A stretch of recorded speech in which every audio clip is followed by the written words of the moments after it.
identified 239 families of hostages. We do everything we can to update the families with every information that we have.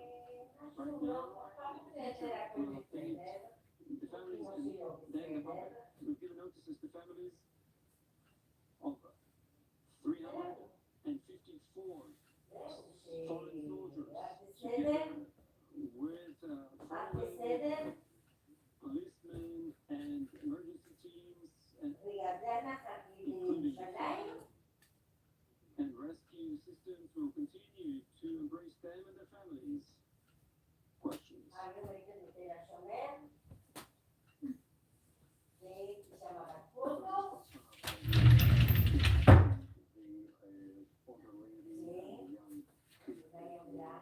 According to Islamic Jihad in Gaza, will be released. No more than that, no word on any deal of any kind. But we just spoke about the Houthis and Yemen, and we just said that this another missile was actually intercepted by Israel. So they'll keep shipping it. Yes, talking about this multi-front attack, we made it.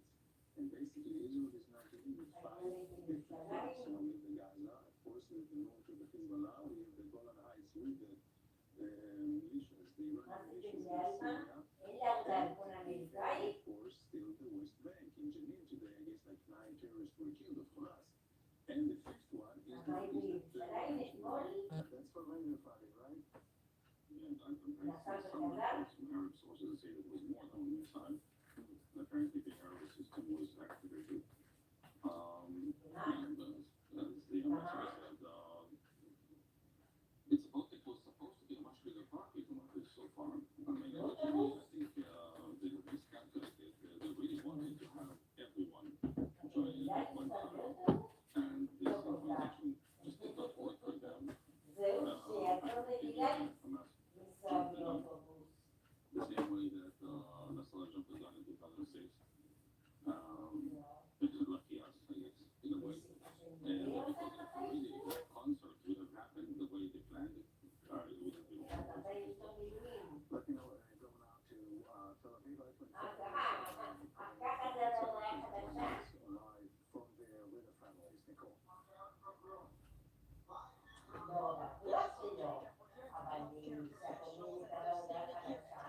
Right across from the offices of the International Red Cross. Listen to what they're chanting.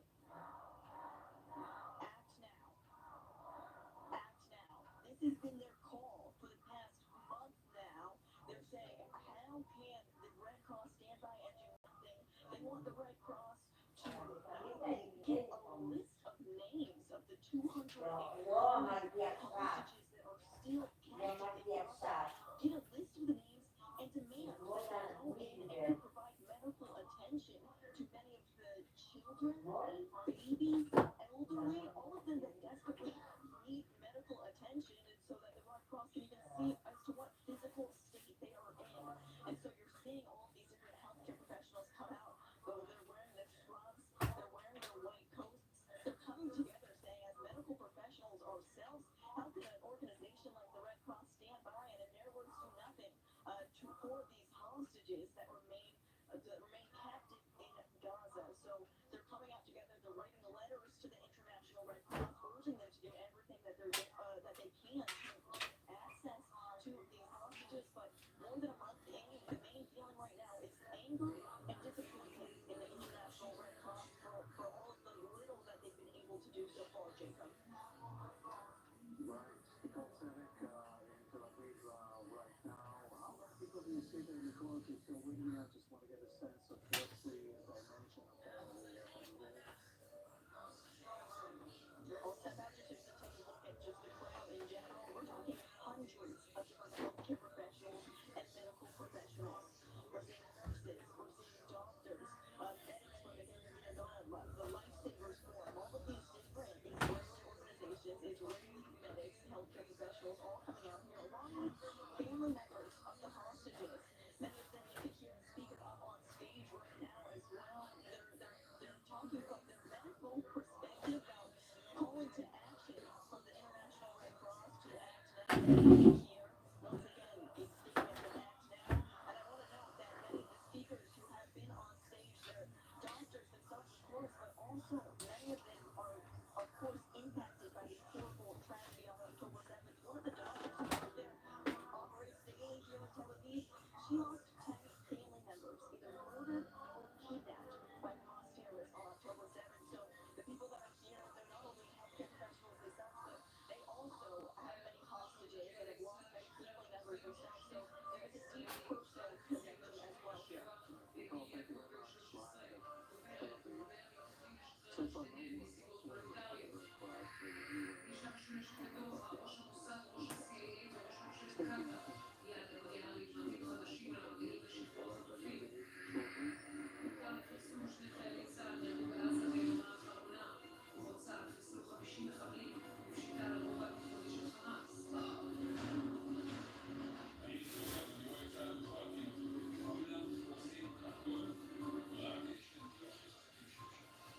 about the accident stay connected.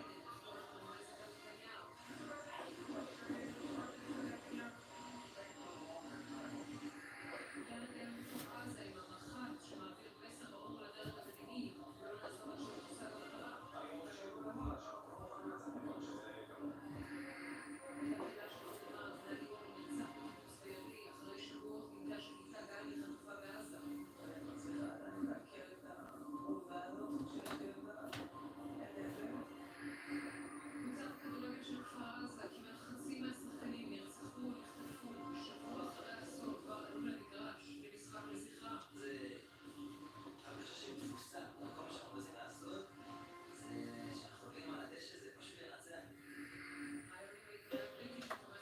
Tel Aviv shortly. Meanwhile, thank you very much for listening. And more than 3,000 injured, and the war with Hamas continues. We bring you first-hand testimonies from the front lines, from those who survived, and all the records of the atrocities by Hamas. Follow us as Israel fights terror from the south and north. Get the inside scoop on what's going on. Only on I-24 News.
News. I'm Caleb Ben David. It's day 34 of Israel's war against Hamas. We expect the Defense Minister Yoav Gallant to speak in the coming minutes. We'll bring you that live. This has been an eventful day on several fronts. The IDF reporting major progress in its Gaza ground operations, saying its forces have taken control of key Hamas military strongholds in and around Gaza City. Falling in those battles is Reserves Master Sergeant Dov Moshe Kogen, bringing to 35 the number of IDF troops killed in Gaza. A major flare-up in the West Bank today as IDF troops clashed with terrorists in Jenin, uncovering a weapons cache there. 14 Palestinians reported killed in that firefight, and 2 more in clashes near the city of Bethlehem. Meanwhile, in the Red Sea resort of Eilat, a drone managed to slip through Israel's air defense systems and explode on impact at a school building. No injuries reported. It's not yet clear from where the drone was launched, but it was reportedly arranged. Seems to be the case. A drone possibly which was sent from Yemen and was detected and intercepted far away from the Israeli coast, possibly a ground-to-ground missile, and was intercepted. And yet the siren sounded in Eilat, sending people to shelter, because of course once you detect it first, you want everybody to be safe, and then of course try to. And of course, earlier today, those systems failed to detect this drone. Also, we had a briefing from Daniel Hagari, the IDF spokesman, spoke a little earlier this evening, talking about progress on the ground in Gaza, so much so that even the chief of staff managed and the head of the Shabak, Shin Bet, went into Gaza. That is true, and I think that's a very strong message. The message is the commanders are at the front. Going to Gaza is dangerous. It's very dangerous. Do you want to put your chief of staff, your head of the internal security agency, do you want to put your people in that danger? Maybe not, but you do want to send the message. The commanders are at the front. They're not just watching it from their headquarters in Tel Aviv. They're with the forces up front, with their sending their message of support from the ground. We've seen Erzi Halevi on the ground before. We've seen the head of the Southern Command, Yaron Finkelman. We've also seen him before, and today both the chief of staff and the chief of the Internal Security Agency out there sending a message. We're here, we're with you, we're with forces. The commanders are here and not back at the headquarters. All right, Ari, on the other major headline of the past couple of hours, proof of life of 2 of the 239 confirmed hostages in Gaza. Indeed, this is a video released by Palestinian Islamic Jihad, not Hamas, and it's important to clarify that on October 7th, when thousands of Gazans came into Israel, a lot of them were Hamas fighters, Hamas terrorists, but also Palestinian Islamic Jihad, also the other smaller terror groups in the Gaza Strip, as well as thousands of civilians. It is believed that all these groups are holding Israeli hostages, and that makes it all the more complicated. These 2, Kana and Yadin from Nil Oz, one of the hardest hit kibbutzim in the area surrounding the Gaza Strip. They are in their late 70s and 13. They are believed, at least according to Palestinian Islamic Jihad, they're claiming that they will potentially be released down the line because of the health issues. But again, the fact that beyond just showing their images and their names, that they're a proof of life, other than that, there is no added value to showing these videos. It is propaganda and psychological warfare on behalf of Palestinian Islamic Jihad, like we've seen on behalf of Hamas. And so, albeit there is a silver lining of proof of life, the video is saying that we chose not to, also at the request of the family, and this just shows the complexity that we have Hamas as hostages, Palestinian Islamic Jihad as hostages, and also regular civilians in Gaza are holding hostages, and that just shows how complicated the situation is. All right, Jonathan Regev did prepare this report on some of the military activities of the IDF today. Let's take a look at that.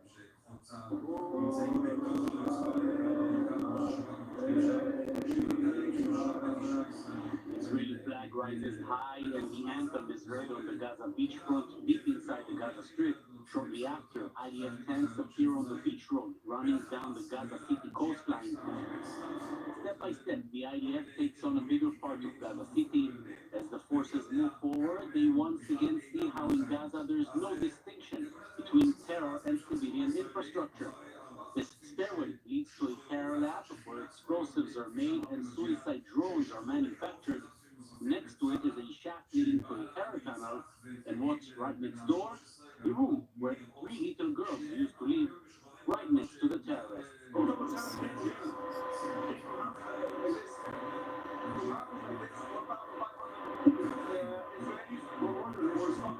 The main Hamas headquarters are mostly located under the Gaza ground. Those above the ground are well entrenched in residential areas where civilians are used as human shields.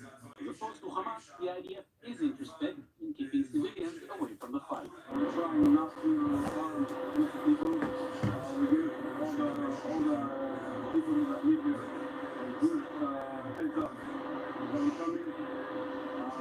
They need to evacuate. Still the Gaza Lake, which is going south. While this is happening in Gaza, there is no let up of the anti-terror activity in the West Bank. A major operation took place in the city of Jenin on Thursday morning. As IDF forces entered the city under heavy fire from local terrorists. Palestinian reports say as many as 10 militants were killed in the operation, as other Israeli forces also entered the Balata refugee camp in the city of Nablus, another terror stronghold in the West Bank. Along with the northern border, there are three constant active arenas, meaning the IDF is fully stretched and ready to engage in all of them. And Jonathan, again, all this progress has Israel with the IDF in Gaza pushing closer to, of course, the target of the Shifa hospital, believed to be sort of the main command center of Hamas in Gaza. That is correct. The Shifa hospital in central Gaza, the main hospital of the Gaza Strip, and as the IDF spokesperson already exposed so 2 weeks ago, under the Shifa hospital, there's no parking lot or anything. It's not civilian matters which are dealt with, but Hamas headquarters, tunnels, and an operations room, and possibly some of the leading Hamas figures may be hiding there. We don't know, but that's what is thought to be under the Shifa hospital, maybe even within the Shifa hospital itself. The forces are of course closing in, going into a hospital, conquering the hospital. Of course, may create a humanitarian issue, which may create a global outcry. But at least for now, Israeli forces are moving in slowly, but decisively. All right, so let's go to our correspondent, Robert Swift. He's down in the south of Gaza, Kibbutz Ruchama, where certainly sort of a special initiative is being taken. A lot happening, a lot of focus on the hostages this evening, Robert. That's right, we're down here at this event so that we can speak to some of the hostages, and we're going to bring interviews that we've done with, with some of the families of the hostages, and we're going to bring some of the interviews with them to you shortly. But even whilst we're here at this event, the backdrop behind me, you'll see, is in the direction of Gaza. Not the lights you can immediately see, that's an Israeli community, but beyond that is the Gaza Strip, and behind me we're hearing constant booms and explosions as some of the combat that Jonathan was just describing is taking place. A short while ago, we saw an enormous airstrike, though easily the largest explosion that we've seen here during the entire month of this reporting.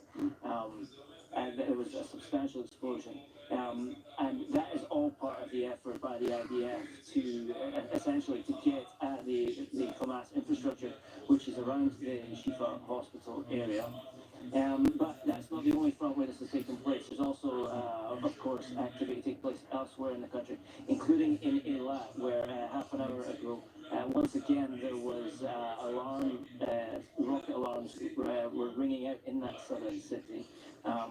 This is understood, the Israeli military have said that this was a missile that was fired and that they used the L3 system, which is a high-altitude interception system. They used that to intercept the missile over the Red Sea. This comes several hours after a drone impacted in the city of Eilat. There's no confirmation on where these attacks originated from, but obviously it's already been seen previously in this war that the Houthi organization, which is based in Yemen and which has essentially declared war on Israel, that it has launched a number of very long-range attacks using drones and using missiles towards Israel, some of them even impacting in Egypt at times. Right, and maybe just Robert, explain what the event there at Keyboard Suakama that I alluded to, what their project is this evening.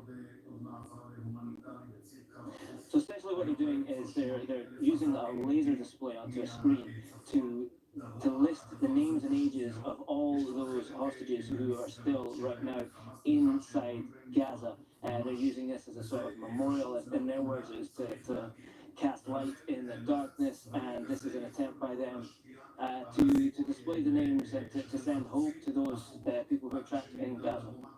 All right, Robert Swift, this gallery Kibbutz Ruchama, thank you for that. Gentlemen, another very active front today. The West Bank area, we have seen major clashes, some of the biggest, I think, in really even in months, especially in the Jenin area. Indeed, for the second time today, Israeli forces operating in Jenin, uncovering underground cache of explosive devices, as well as taking out 12, eliminating 12 terror suspects. Palestinians are reporting that the casualties are up at 14, as well as arresting 12 suspects, terror suspects. And this comes as earlier in the day, the IDF dropped leaflets over Jenin saying, if you don't want us to come back and stop with the terror. And, you know, Jenin is kind of the West Bank, Jenin specifically, been taking a back seat in terms of the news cycle, because we've been talking obviously more about what's been going on in the southern front as well as the northern border. But the West Bank has not stopped, has not calmed down ever since the war started, since October 7th. We're talking about nearly 1,400 arrests, about 1,000, over 2,000 arrests, sorry. Nearly 1,000 of those are Hamas members. And this shows that the idea Shin Bet police and all Israeli security forces continue to go after Hamas, not only in Gaza and not only in the West Bank. There's also a report on the Palestinian side that now Ismail Haniyeh, the leader of Hamas, is now in Cairo visiting, meeting with the Egyptian heads of intelligence. It was reported that there was an agreement by Israel that they would not hurt him. That's probably not an accurate report, and there probably was no such arrangement, but that just shows the level of fear that they have among themselves, that they're being targeted not only in Gaza, not only in the West Bank, but also potentially in the Egypt. Right, and Jonathan, you mentioned the IDF Chief of Staff, Herschel Regulin, inside Gaza for the first time. We have one of his comments from there. Let's take a listen. Our main point of strength are our partnerships. I look around and see the IDF in every corner. Everyone is doing everything to make you as strong as possible. Keep moving forward, thoroughly, increase the pace. We are behind you. Correction, was the second time he won. It was the first time that Ronan Bar, the head of the Israel Security Agency, better known as the Shin Bet Shabbat, entered into Gaza. And of course, the Shin Bet playing a key role in intelligence in determining really which targets to strike here, and of course any information that might be on the hostages. Of course, the Shin Bet, the Internal Security Agency, they're basically they're the ones meant to along with the intelligence director of the army, basically provide the intelligence. Where are the hostages? Where is the Hamas leadership? Where are the tunnels exactly? You can't just go in. It was very clear. Hamas knew very well that after such an attack, such as the one on October 7th, the Israeli army will storm in. They've been preparing for this. Therefore, storming in with major power, that may not be the wisest thing. That's why perhaps it took Israel some time to organize and to think exactly what would be the right thing to do. That is why it took nearly 3 weeks for the ground operation to begin. And now we're seeing how it is successful. Now we're seeing that practically every time there's clashes with Hamas terrorists, they all end with IDF victory. They all end with tens of terrorists killed. That is because there's concrete intelligence. All that concrete intelligence, which was so dearly and severely missing on October 7th, is now appearing, and that is what allows the IDF to go in slowly but decisively.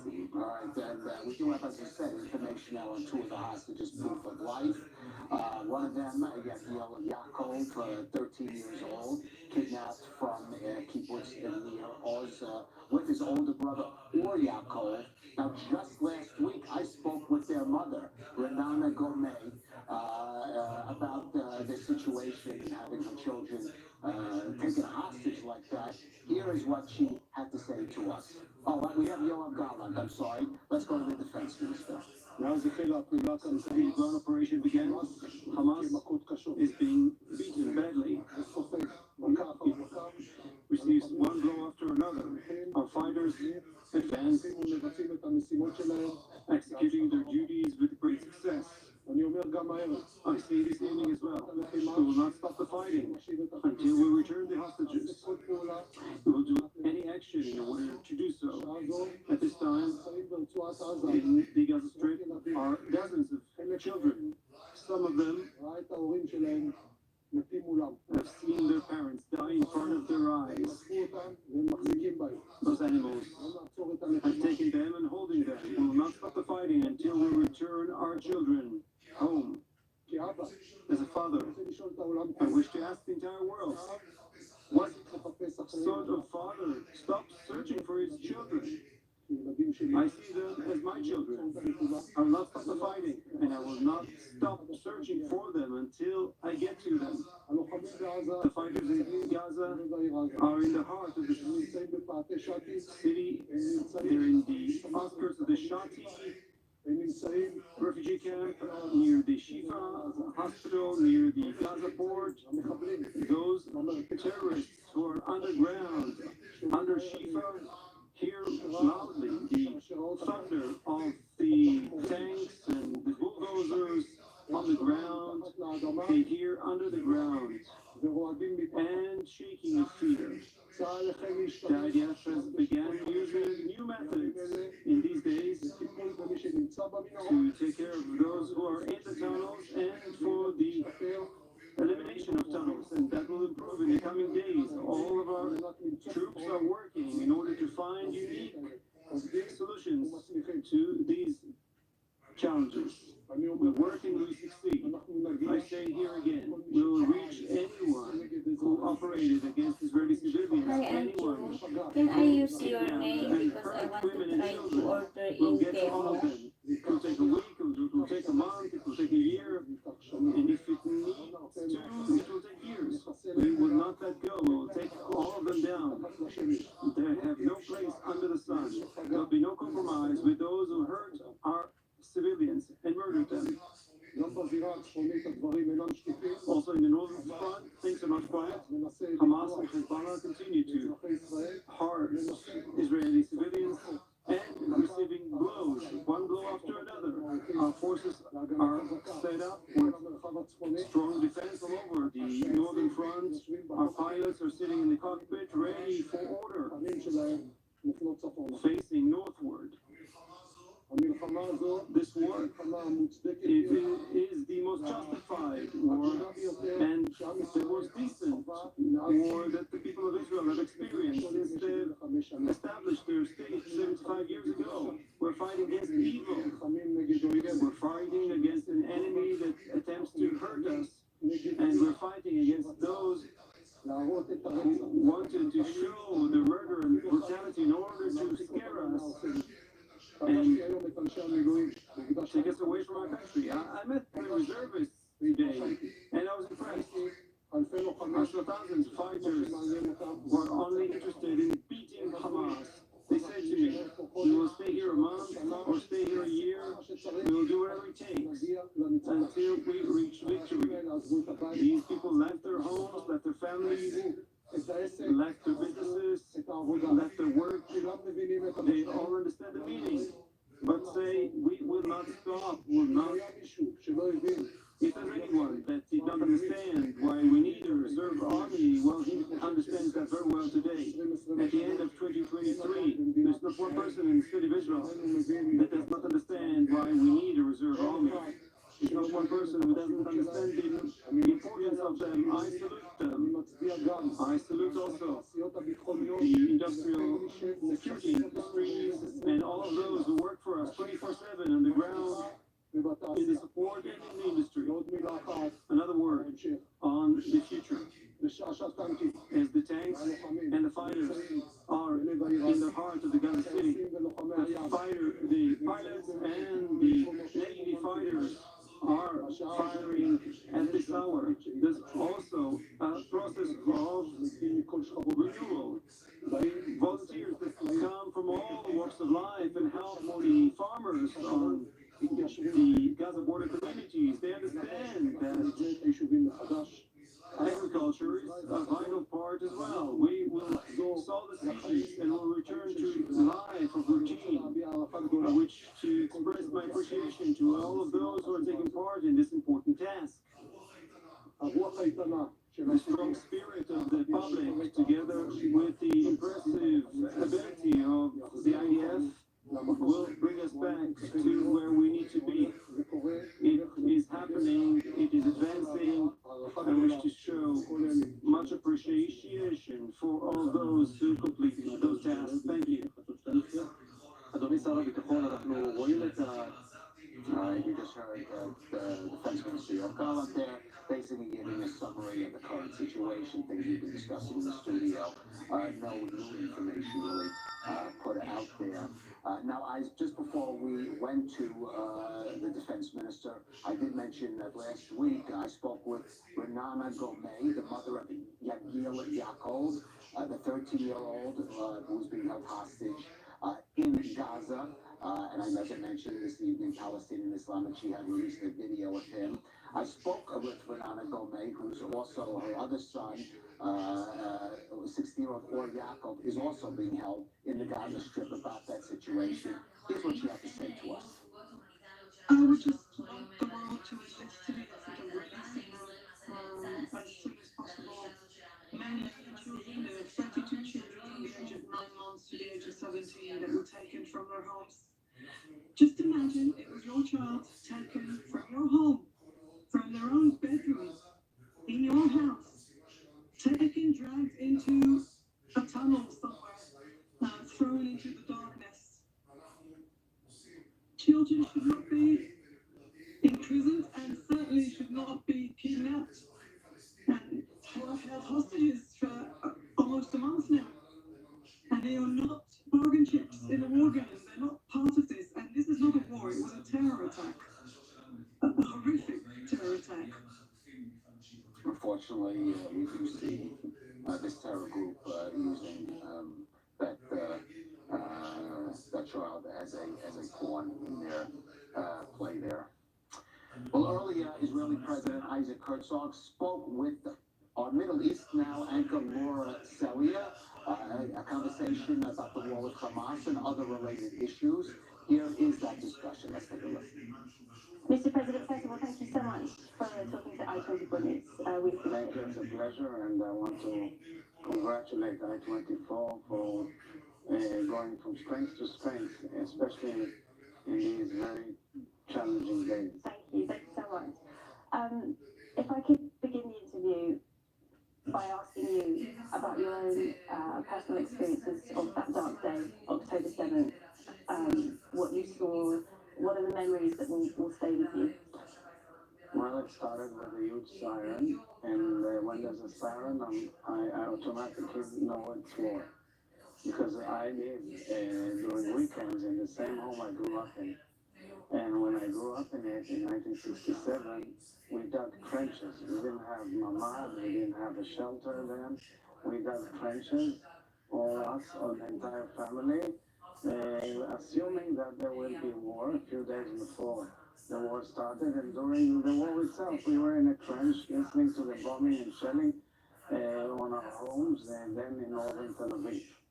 So automatically I took my wife to the shelter, but it was quite mind-boggling. It's Simchat Torah, it's beautiful weekend after a beautiful holiday of Sukkot. And I immediately understood that it's something else. Doesn't make sense. So I opened up TV. I was planning to go to synagogue, but from that moment on, life changed immediately. Because I kept on asking, why can't I hear Ophir Lipstein, the head of the regional council of Sha'ar Negev? Usually when there are missiles from Gaza, rockets, he immediately goes on the radio and explains what's going on. And I kept on telling Michal, where's Ophir? He's a good friend of mine. Why doesn't he answer? Why is there no, interview with him? And an hour or two later, it was immediately announced that he was killed in battle. But we were totally uninformed about what's going on. And only through the media channels and reporting, we understood that it's hell has raked upon us, and we are going through this cup of agony and pain ever since. Despite that, I mean, I've spoken a lot over the past month to survivors, people whose families have been taken hostage, people who have witnessed things no human being should ever witness. Despite that, there is still this kind of October 7th denialism, people, doubting what happened, people saying perhaps the Israelis are exaggerating.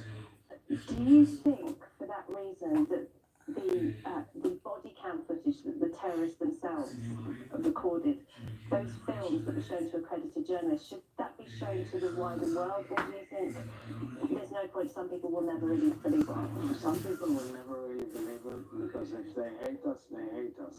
And if they're prejudiced, they're prejudiced. I still recall from my father's biography, he wrote in his autobiography his description about the liberation of concentration camps. He was one of the first soldiers, officers to enter Bergen-Belsen in Germany as a British officer. And he tells the story how he went to various camps and, of course, took many German officers and generals as prisoners of war. And there was one high-ranking officer who said, I don't believe for a moment what you're talking about. And that happened in the nearby camp. Although there was smell and everything was clear to all the neighbors. So my father took him there. He told him, if you show me that, and it's true, I will take off my sword, I will take off all my ranks, and I will break it. As like a German officer of dignity admitting, and that's exactly what happened. And my father took him and he vomited and he cursed and he admitted and so forth and so on. The same I wish I could do to all our enemies who say, of course, it's terrible, all those who support them, all those who are accomplice with them, all those who say, okay, but. No, there's no but. The world cannot accept this type of brutality, atrocities, sadism, not acceptable by any norms. It has nothing to do, truly nothing to do with the conflict, with the borders, with the Palestinians, with settlements or anything. It simply has to do with hate and with a whole civilization of hate that wants to wipe all of us off the map, that wants to reign in the Middle East and the rest of the world. It's a jihadist school of thought that the world cannot accept. And it's not a war only between Israel and Hamas. It's a war between two major concepts of life. A civilization that wants to run the world with certain rules of the family of nations, or a civilization that wants to wipe everybody's head, chop their heads, and reign the world according to fundamentalist rules. Well, quite. Yet, despite this, the Hamas leaders themselves keep going on TV and radio and making comments. Just yesterday, one of them spoke to the New York Times. He said, we want perpetual war. We wanted this. We wanted a violent response from Israel because we don't want anyone in the region to have peace. Yet there are still people who maintain that they are freedom fighters, they are representing the Palestinian people, and they're legitimate. What do you say to this? So they're hypocrites. They're hypocrites, or naive, or simple anti-Semites, or all of the above together. At the end, the truth is the truth. One needs to admit the truth. The truth is the truth. Women and young girls were raped and butchered and brutally molested, and then babies were killed and burnt. And I can go on and on and on. This is unbelievable. Since the Holocaust, we haven't seen such an number of Jews being killed in one day, but killed brutally and tortured. And when you speak to those in the rabbis in the morgues who identify the bodies, they tell you they've never seen such wounds in their life inflicted on bodies and on human beings. So first and foremost, people have to admit to the atrocity. That's it. Then you have to discuss about all other issues as well. which we are in taking care of. Of course, uprooting Hamas and aiding the civilian population in Gaza, whilst working tirelessly to bring the hostages back home. Well, it is, of course, the job of the media to report the truth. And I wanted to ask you about the international media. Do you think that there is an anti-Israel bias? Taking, for example, the BBC, who refused to refer to Hamas as terrorists. You yourself gave an interview to the BBC. They took out a portion of your answer. I gave a 28-minute interview to the BBC, to a very distinguished interviewer who came especially to meet me, and she actually knows me for many years. And they left only 6 minutes, chopping it, by the way, and editing it in a very negligent way. It's not my job to go and start quarreling with them, but I must say I'm quite dismayed, and I would have hoped differently. But it's not only the BBC. There's a kind of this school of thought in certain quarters of the Western world that does not understand that this is a war on their life, on their ability to enjoy decent, liberal, modern, progressive, democratic life, or any other ability to live well, even if it's not a democratic country. Nonetheless, at the end, most of the rank and file of the international leadership understands this, and they are taking a firm position supporting Israel. And I'm seeing expressions of support day in, day out by leaders, predominantly, of course, President Biden, Vice President Harris, the entire U.S. administration, and both sides of the aisle in Congress, but also definitely, as you know, United Kingdom, France, Germany, and many, many other important nations. So the world understands. The world we live in, the digital impacts of, brainwashing like TikTok and other things, does not explain to the average person the complexity of this situation and the clear need for moral clarity. Well, you have been speaking to world leaders like Vice President Harris. Do you feel, though, that the window of legitimacy, as it's termed, for Israel is running out, and there is increased pressure for a ceasefire or tactical pauses, as President Biden has called them? We had, of course, that statement from the G7 yesterday. Do you feel that pressure? But the G7 starts immediately. The first demand is the release of the hostages. And everybody agrees the hostages must be released. It is unacceptable by any norm that kids, 10-month-old baby to an 85-year-old Holocaust survivor should be there at all. So I would like to reiterate what Prime Minister Netanyahu said just 2 days ago. There will not be any ceasefire without release of hostages. And the whole discussion about humanitarian pause, I must tell you, I haven't seen, or I'm unaware of any response from the Hamas side to any of these ideas. I see a lot of news, a lot of spins, a lot of background noises that come from third parties. Nothing is put on the table. We are progressing dramatically within the Gaza territory to uproot Hamas infrastructure, and our military is doing an incredible job. It's very complicated, challenging, dangerous, but they're doing an outstanding job to uproot the ability of Hamas to have military capabilities and to uproot their infrastructure so that they won't be able to rule Gaza. Well, that's Israel's military objective, isn't it, to destroy Hamas completely? The Americans were criticised for going into Iraq and Afghanistan without a plan for what those countries would look like afterwards. Does Israel have a plan, or at least a vision, for what Gaza should look like? So all of that is being discussed, of course, by the government. The President of Israel doesn't deal with it on a daily basis. There are many ideas. It is an opportunity the day after to enable the Palestinians in Gaza to live in peace and prosper. But let me tell you, when we pulled out of Gaza in 2005, we came to our people and said the pullout will enable Gaza to become the Hong Kong of the Middle East, or one of those, beautiful sites that can evolve economically and successfully. Nothing of that has happened. We pulled to the last iota, and we only got terror. We got thousands and thousands of missiles. It became an Iranian platform by coup d'etat in 2007, and this Iranian platform must be eradicated as a platform. One vision involves the moderate Gulf countries, the United Arab Emirates and Bahrain, countries that you have visited, and you did appear to really have warm, friendly ties with the leaders I still do. of those countries. Have you spoken to those leaders at all since? I'm in contact with many leaders in the region all the time. We all understand the geostrategic situation. You mentioned it yourself. You quoted the Hamas spokesperson saying we wanted an ongoing war. Basically, he said in order to prevent the inclusion of Israel in the region. So we have here two coalitions. One, a coalition of very serious nations and strong nations who want to move forward in peace, in regional security, including the inclusion of Israel in the region. And the other, doing whatever it can to undermine the normalization process.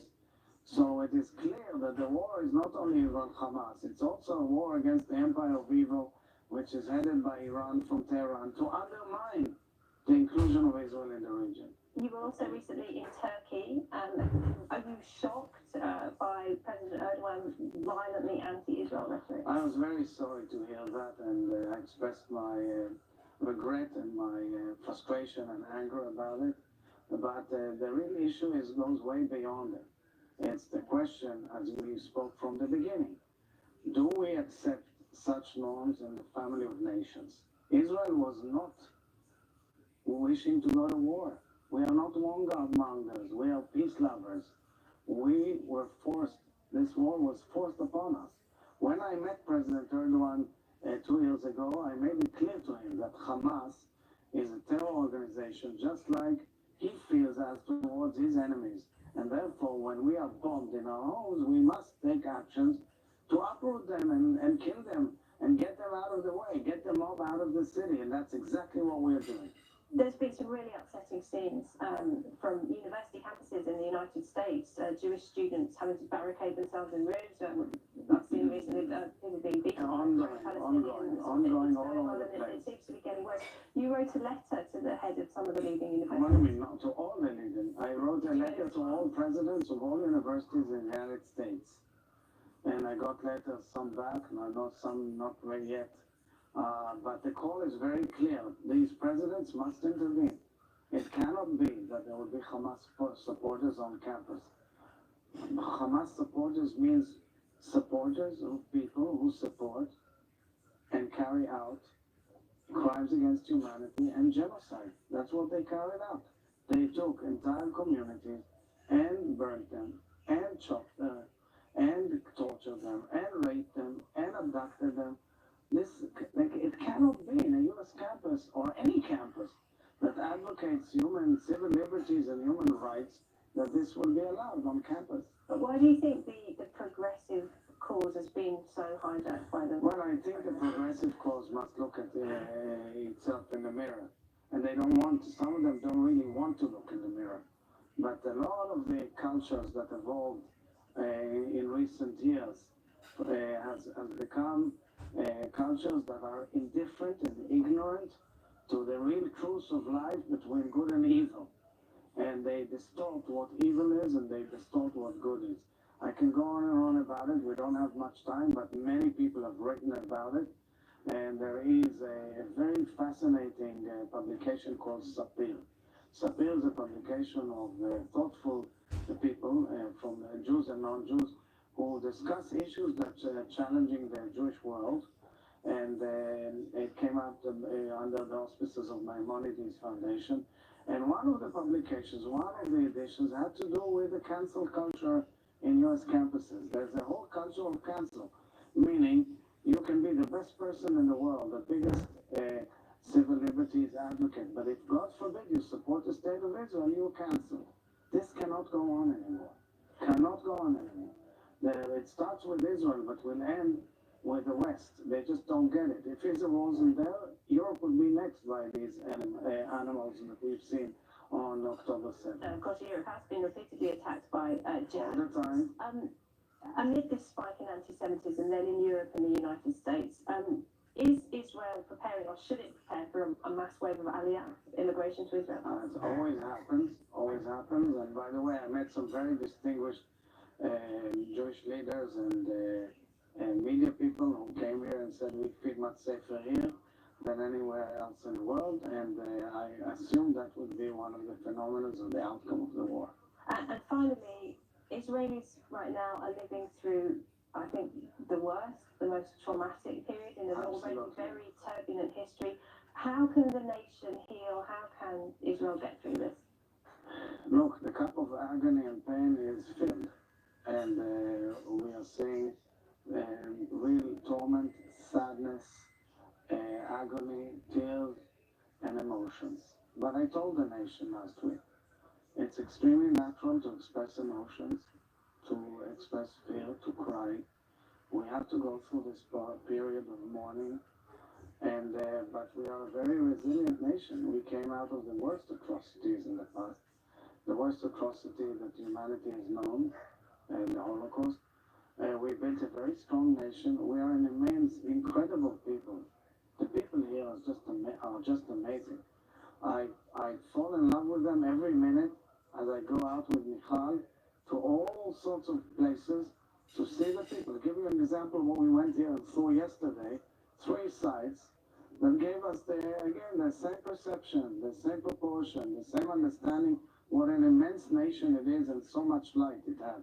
We started with United Hatzalah in their headquarters down south, and the people who surrounded us was a Muslim doctor who was abducted by Hamas and liberated by the Israeli police, who's a volunteer of Hatzalah, Ethiopian immigrants, Haredi Jews, secular Jews, veterans, Israelis and newcomer Israelis, all together doing great work in helping and aiding people. Then we went to the Home Front Command. We saw hundreds of people working to assist the families of the hostages and coordinating all the efforts of being on alerts and sirens and what's not and resilience, and of course dealing with the needs of all the evacuees, about 230,000.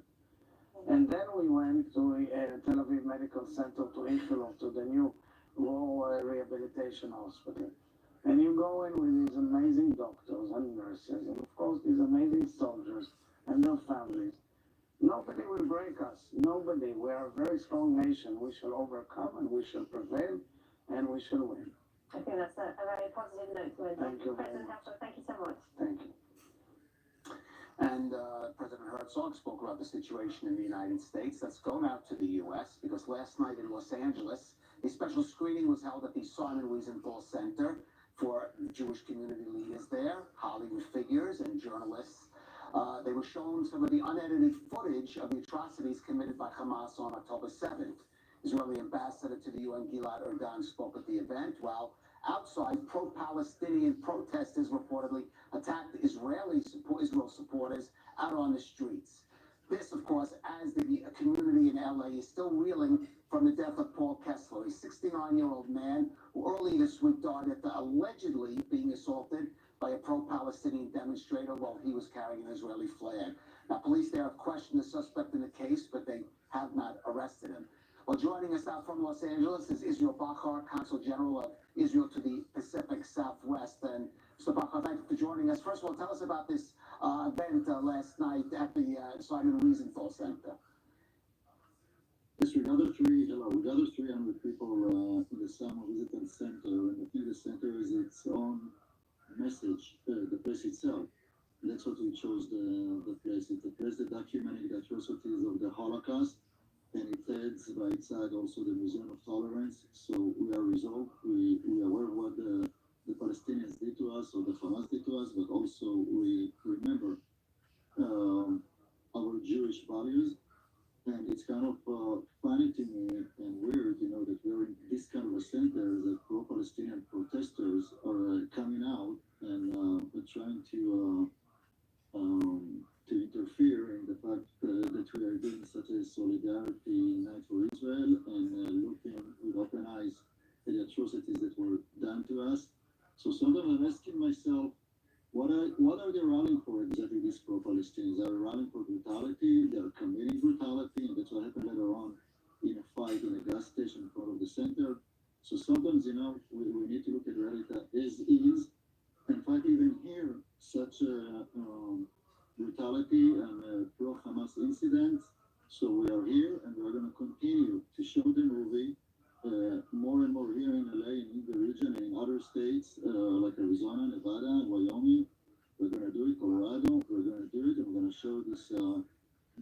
atrocities that being filmed in the movie. All right, and I know this Gal Gadot had some hand in arranging this. I believe her husband was there. Figures in Hollywood, in the entertainment community, and in the LA community, they're rallying around Israel at this time because, of course, it is in some areas, as we know, an area of controversy and divisions there in the U.S. Sure, it is, and it was for the last 20 years. But I think at this time, a lot of people in the industry, Hollywood industry, understanding that this is something different, and some people even are confused a little bit, because for the last 20 years we heard a lot of a new framing, which is, we can criticize Israel, but it's not really criticizing the Jews. But I must be positive in the sense that a lot of people are rethinking their position, supporting Israel, condemning the atrocities, rallying for humanity. But at the same time, and that's a positive, that's very positive, and I urge every producer, every actor, everybody in the industry that wants to meet and wants to understand more, please call us, and we're going to seek and we'll explain each one of them, the realities on the ground in Israel. And it's not sometimes, it's not easy to change position. If you have a position for 20 years, it's not easy to come and change your position. But we urge them to look at realities as is.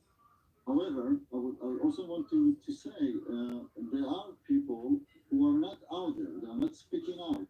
And I call it the Hall of Shame. People do not understand what happened on October 7th and cannot even just condemn the atrocities. Something is wrong with the understanding of reality. So I call each one, every Jew, every American, and everybody in the industry who do not understand what's going on to educate themselves, learn, and care up for humanity and for anti-Semitism. Right. Well, one who did speak out, of course, is Paul Kessler. May his memory be a blessing. This man who was killed, apparently, earlier this week. Police say, from what I've read, LA police say they're investigating as a homicide. They question the suspect, but he was released.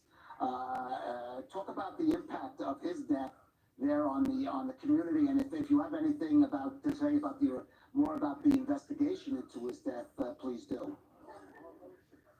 The investigation is still going on, but the issue for me is more deep. The fact that a Jew is standing up in the corner with a flag supporting Israel, not supposed to be ended in his burial. He's supposed to come back home to his family. He's not supposed to come to hospital and then lose his life. But that's something that's unacceptable. So I urge the authorities to do whatever they can to find the truth and to do the right thing that they need to do. And we're hopeful that that's what's going to happen. It's definitely affecting the Jewish community in LA. People are more afraid, agitated, and more careful. People are coming together more.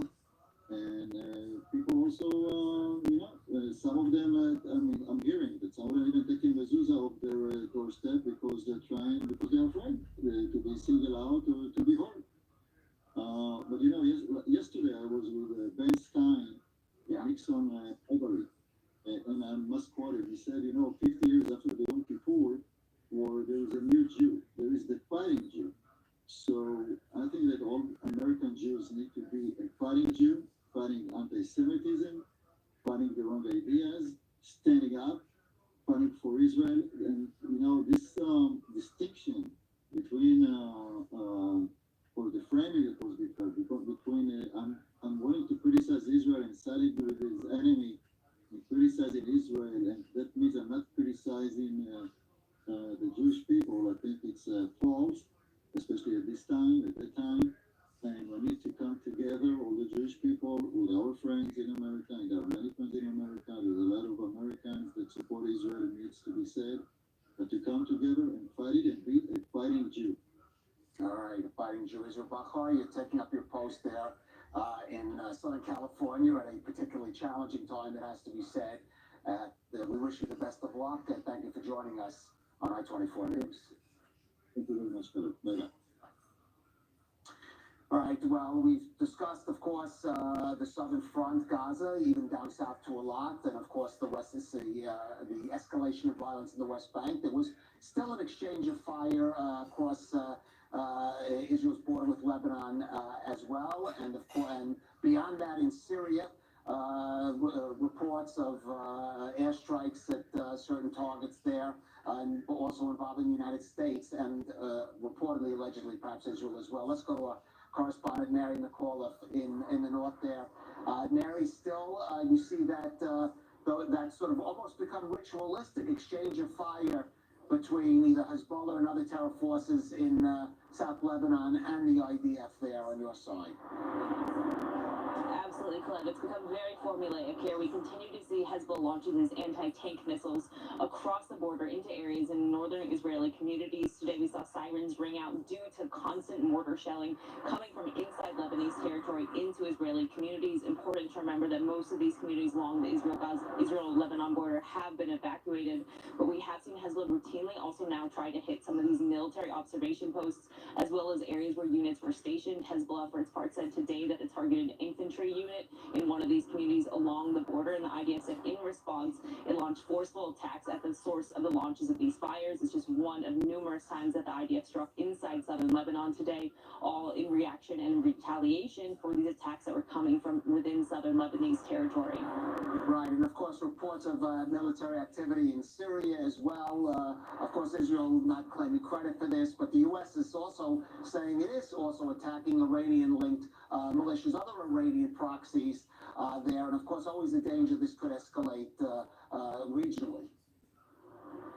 Absolutely. So we've seen Israeli forces on high alert here, but certainly throughout the region, people are on high alert. Also, the United States has been working actively. They've been inside Lebanon in recent days. They've been sending envoys trying to address the situation. The U.S., for its part, has always said if there's going to be further de-escalation in the region and further violence, they're going to blame these Iranian-backed proxies.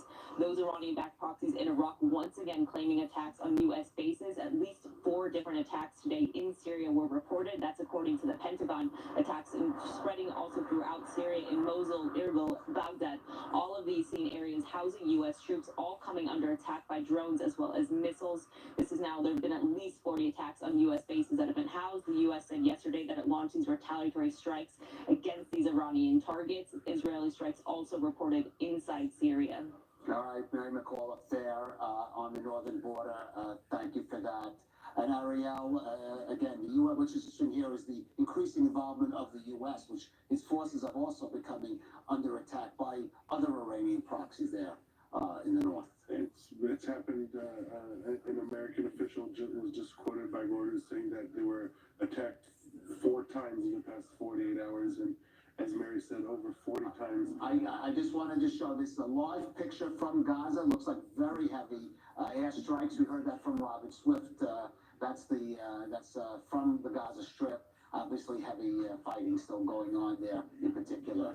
Okay, I'm sorry. No, as it has been going on in recent weeks, and this is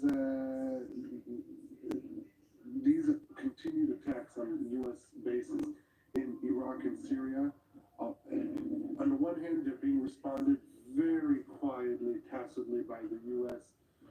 Not even the same responses that Israel is conducting as we're seeing in response to attacks on the northern border. I mean, when Israel's attacked on the northern border, it immediately responds to the source of fire. That's not the U.S. policy. They're trying to lower the tension as much as possible, trying to absorb these attacks, but indeed they're taking a toll. In addition to one contractor who's been killed, there are multiple injuries in each one of these attacks, and this is something that remains in the background as the U.S. is increasing its military presence off the coasts of Israel. All right, Ariel Osra and Jonathan Reagan, please stay with us. We're coming to the end of this hour, but we will continue this broadcast. As I said, very eventful day, very heavy fighting on several fronts in Gaza, in the West Bank, drone and possibly missile attacks on proof of life of 2 of the hostages. We'll carry on this broadcast live. Israel's war against Hamas. Stay with us.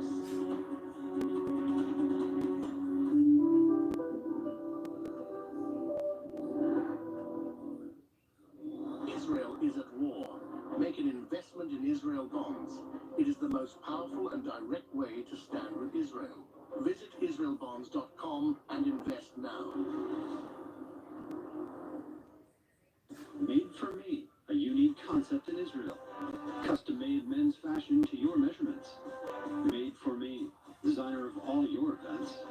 Schedule your appointment at www.madeforme.co.il.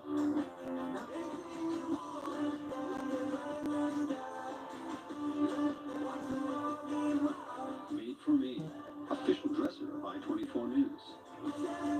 Good evening, ladies and gentlemen.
Over 1,300 people murdered and more than 3,000 injured, and the war with Hamas continues. We bring you first-hand testimonies from the front lines, from those who survived, and all the records of the atrocities by Hamas. Follow us as Israel fights terror from the south and north. Get the inside scoop on what's going on. Only on I-24 News. Esta semana en News 24, Israel bajo ataque. News 24 en español trae el análisis y la información de los acontecimientos de la guerra Espadas de Hierro. Entrevistas exclusivas, reportes desde la zona de guerra, la reacción de los países hispanoparlantes. News 24, el único medio en español que te mantiene informado y conectado con la comunidad latina en Israel. News 24, únicamente en I-24 News.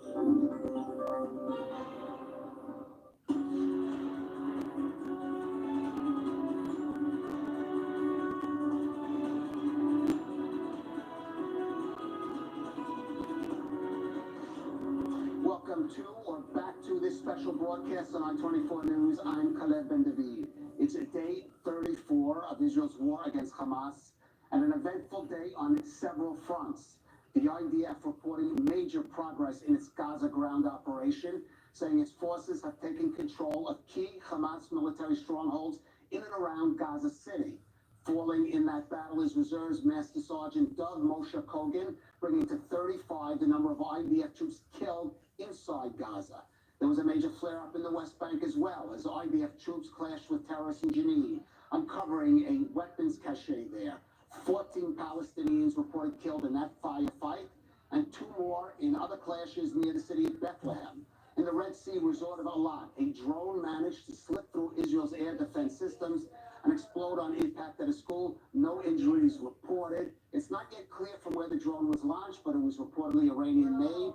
Later on, a missile was intercepted heading for Eilat by Israelis' Iron Arrow missile defense system. And just in the past few hours, the Palestinian Islamic Jihad terror group released videos of 2 Israeli hostages being held inside Gaza. 77-year-old Hana Katsir and 13-year-old Yagil Yaakov, both of them kidnapped from kibbutz near Oz. Hamas Islamic Jihad said that the 2, both of whom reportedly suffer from health issues, may be released for, quote, humanitarian reasons. Now, as in the previous instances, I-24 News will not air those videos in accordance with the wishes of the families of the hostages. And still with us in studio, we have our defense correspondent, Jonathan Regev, our Middle East correspondent, Ariel Osran, and joining us in studio is Douglas Murray. He's a prominent British author and commentator. He's been outspoken on a number of subjects, sometimes controversially so. One of those issues has been the influx of Muslim immigration into European nations, which he charges is helping undermine the democratic values of Western societies. He's also been outspoken in his defense of Israel, especially in the current conflict, effectively making the case for its battle against Hamas in the media. And he's now here, even doing some field reporting from down on the Gaza border. Douglas, before we speak, I just want to know, today is the 85th anniversary of Kristallnacht, the Night of the Broken Glass, the Nazi pogrom aimed at the Jews of Germany and Austria. The German Chancellor, Olaf Scholz, spoke in Berlin today at a memorial ceremony, and he had this to say.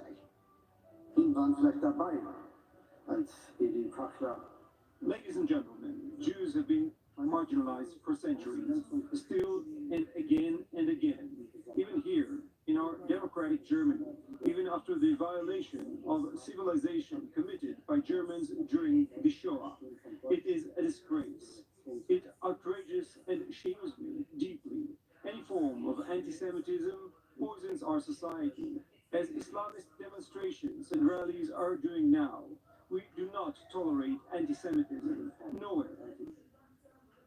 Douglas, we'll get to what you're seeing here and be doing in Israel in a minute. But I just ran that clip because it was striking that Chancellor Scholz mentioned the Islamist rallies being seen in Germany and linking that with anti-Semitism, even with the Nazi period. You and I said before, outspoken about, as you see, the influx of or the impact of the Muslim immigration, eroding of some democratic values. You've taken some heat from that, certainly. So I want to get your reaction to what we've been seeing there in the streets of Germany, in the streets of the UK, from other with these rallies, which are not just pro-Palestinian, but in many cases pro-Hamas. Well, you say I've been outspoken. I haven't been outspoken. I've just said what everyone can see with their eyes. But not everybody has spoken out about, so that's why I say outspoken. Yeah, but it's not controversial. But what I've said for years has been that if you import people from different places in the world, you also import the problems from those places.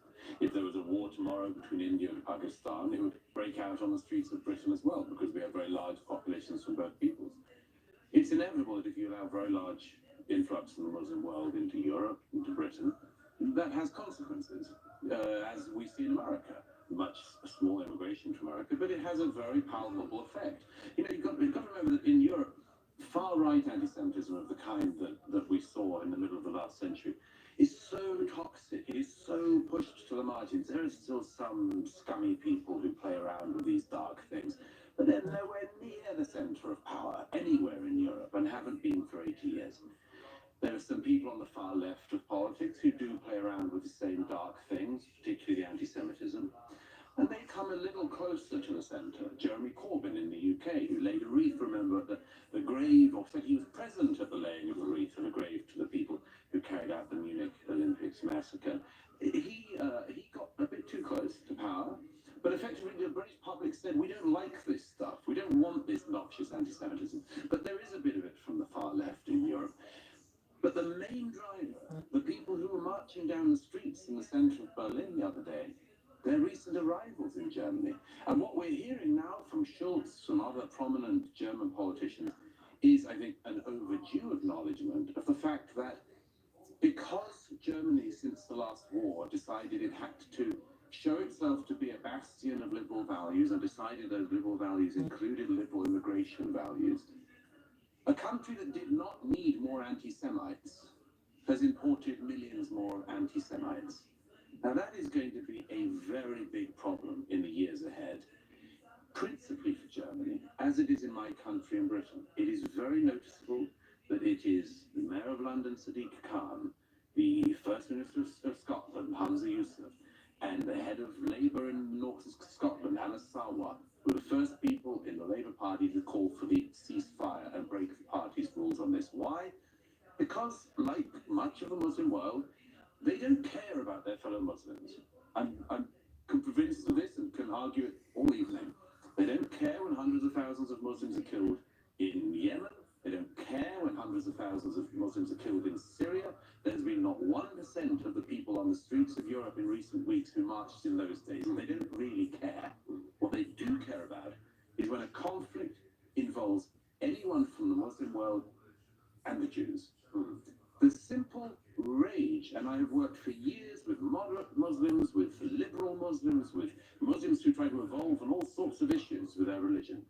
The one thing that it is hardest to get even the most liberal Muslims over is the right of Israel to exist, to self-determine, to defend itself. And we see the results, which are hundreds of thousands of people across Europe marching against the Jewish state. And by the way, I mean, I live in New York much of the time. It's the same there. The day after the massacre on October the 7th, I went down to Times Square. There was an anti-Israel protest. How do I know it's anti-Israel and not just pro-peace? Well, the people waving placards glorifying what had happened 24 hours ago was one giveaway, as it was that they didn't even allow Israel to mourn the dead, and even found the dead before these people turned out. I think it's a deep shame for a country like mine. We should feel intense shame that it's on the streets of London that people are calling for jihad and intifada. We had a taste of intifada, by the way, ourselves on our London Underground. It's intense shame of the Australians that it should be Muslim migrants into Australia that stand outside the Sydney Opera House and chant "Gas the Jews." This, I always say, Israel has, as everyone in this room knows and everyone watching knows, many problems of your own, political problems, all sorts of issues. You can deal with those problems. They're your problems. But this is our problem. Right. Well, let's talk about that now in the context of Israel's current battle against Hamas. As you said, even those people who say that they're friends of Israel are pressuring Israel for a ceasefire. We hear again the accusations that the response is disproportionate, even among people who are Israel's closest allies. Yes, well, I mean, I would say Israel is the one country in the world never allowed to win a war. You always have to, at best, have a draw. It's like you can get Israel can be attacked, and Israel is allowed to attack a little bit in order to return to the moment just before the attack. That doesn't seem fair to me, nor does it seem to me to be consistent with the rules of war historically. Wars finish when someone wins and someone loses, and the victor knows they've won, and the person who loses knows they've lost. The international community, it seems to me, including my own government in Great Britain, never allows this to happen. And don't forget, I mean, this is... So it has been somewhat more supportive of Israel this time. How is it supportive? Because I always say that we have a Democrat president in the United States and a Conservative Prime Minister in the UK who have been very supportive. It's true that at the penthouse level in politics abroad, it's okay.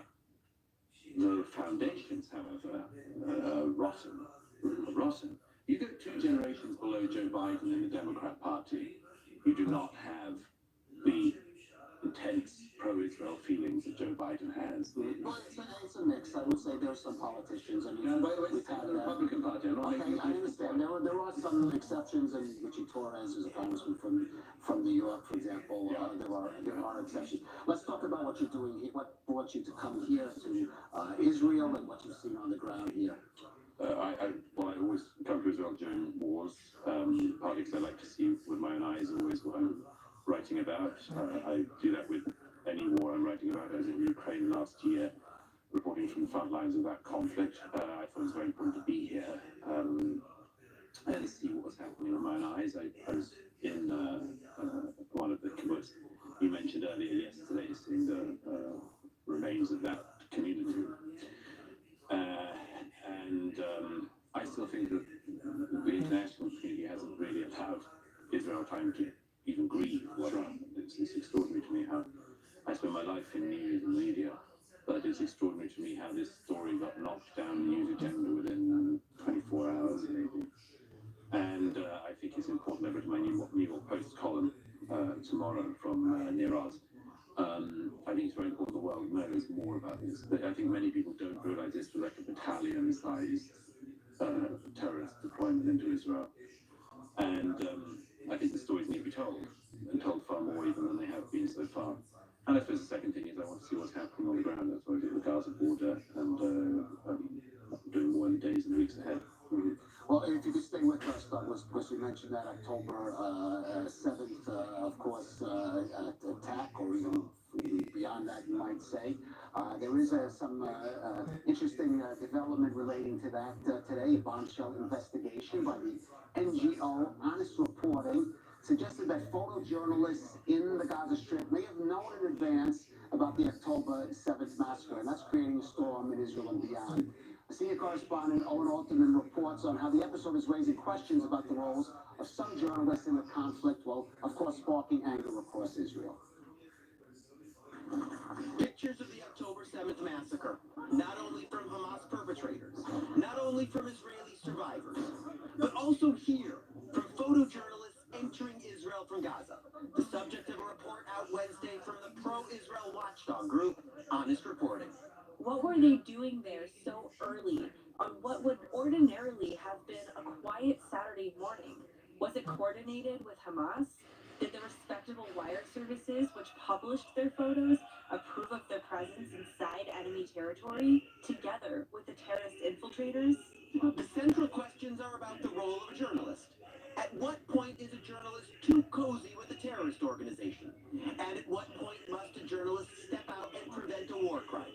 At the expense of that journalist's core role, documenting events and explaining reality. They were there. They witnessed terrorist attacks, these people. And instead of trying to stop these terrorist attacks, they photographed them to the world. They did things that were unethical. One photographer, a freelancer working with AP, seems to have relished the attack. And here, it seems smiling, with Yahya Sinwar, the leader of Hamas in Gaza. If there were journalists who knew about the massacre, who stayed quiet and filmed while children were being massacred, they are no different from the terrorists and will share the same fate. There, senior Israeli leader Benny Gantz drawing his conclusion Thursday, with a unit of the Israeli Prime Minister's office calling the photographers, quote, partners in crimes against humanity, and asking media outlets for clarification, as Israelis focus their anger at those they see as Hamas's helpers. And there has been some reaction from some of these media outlets since that report was prepared. AP, the New York Times are saying none of their staff members had any advanced knowledge of the attacks, and they deny that any of their regular journalists crossed over in the border. And at least the New York Times does, or there was one. CNN, I believe, did say it would no longer work with one of those reporters. Of course, Douglas, this raises some questions about the role of the media, and anyone who has looked on YouTube and seen you in the last over the last few weeks has seen you in some very combative interviews with the media, and this conflict in particular, I think, because, again, as you said, the ferocity of the atrocities committed by Hamas would have certainly made Israelis feel this was something different. My name is Thomas Magnum.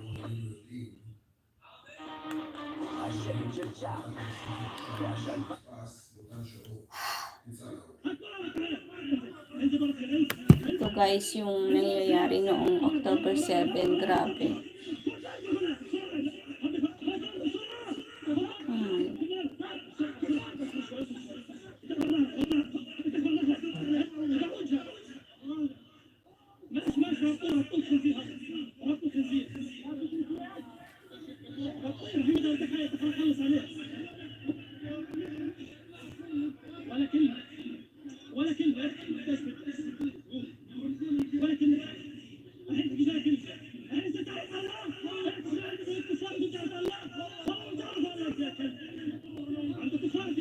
לוקחים את רכבו, מסמנים אותו עבור אנשיהם, שלא יראו עליו.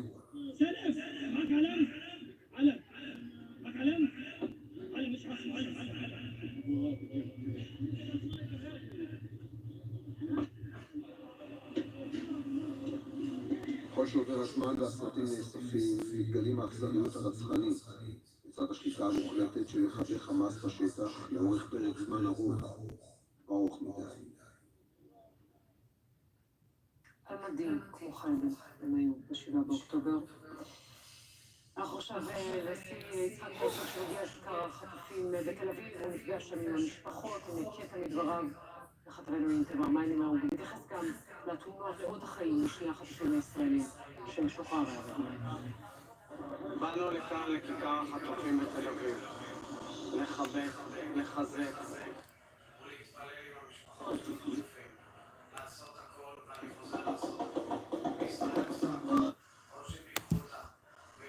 Instead of putting the scare quotes around the Hamas sources, they put the scare quotes around the Israeli government sources. And this has been, the good news about this is that in this conflict, in my view, the response to this is far, far better advanced than it has been in any other conflict. There is now a whole ecosystem of organizations, people are honest reporting, you cite it there, of actual fact-checkers in the media, groups, organizations, individuals around the world who actually do chase this stuff up now and bring it to huge notice. And we have the advantage of this being able to go around the traditional media sources and go straight to the public through social media. So there's a battle on in the social media as in the real world. But I think actually that a lot of the truth is coming out in this conflict, a lot more of the truth is coming out in this conflict than any conflict in this region I've covered in the last 20 years. All right, Douglas Murray, one of those people who come here now reporting. Thank you for coming to Israel. It's at this time of conflict, and thank you for joining us on I-24. Thank you. Now let's move to the U.S. Last night, the leading candidates vying to be the Republican nominee for president in 2024, minus, of course, the clear front-runner Donald Trump, took part in a primary campaign debate in Florida. Now, there was some disagreements on issues like abortion and the best way to deal with China, but on Israel's war with Hamas, mostly agreement, including how to deal with Hamas supporters in the U.S. Here is some of that. I was the first presidential candidate to say, if you are here on a student visa as a foreign national, you're making common cause with Hamas, I'm canceling your visa and I'm sending you home. No questions asked. Anti-Semitism is just as awful as racism, and we've got to make sure they're protected. And for everybody that's protesting on these college campuses in favor of Hamas, let me remind you something. Hamas said death to Israel and death to America. They hate and will kill you too. Well, for more, let's go to our senior U.S. correspondent, Mike Wagenheim, in New York. And Mike, a fair amount about Israel in this particular debate. Not a lot of disagreement, maybe at least with one candidate taking a different tone, but certainly, especially Nikki Haley, trying to make it clear to voters that they're going to have Israel's back. It was a debate that was heavily ensconced in foreign policy. It was really surprising to see it. And nobody really, outside of the first few minutes, challenging the clear frontrunner Donald Trump on any issue at all. A very confusing debate, but no doubt Israel was a part of it. In fact, the Republican Jewish Coalition was a co-sponsor of yesterday's debate, which was noteworthy in and of itself. First time a Jewish organization has taken part in sponsoring the presidential debate, whether general election or primary. But yes, Israel and the Israel-Hamas war, certainly a focal point for a good deal of the debate. Some parts that we didn't hear, Nikki Haley was asked, well, what do you do with Hamas? And she almost like out of a movie saying, finish them, finish them. Meanwhile, Ron DeSantis pretty much in agreement there.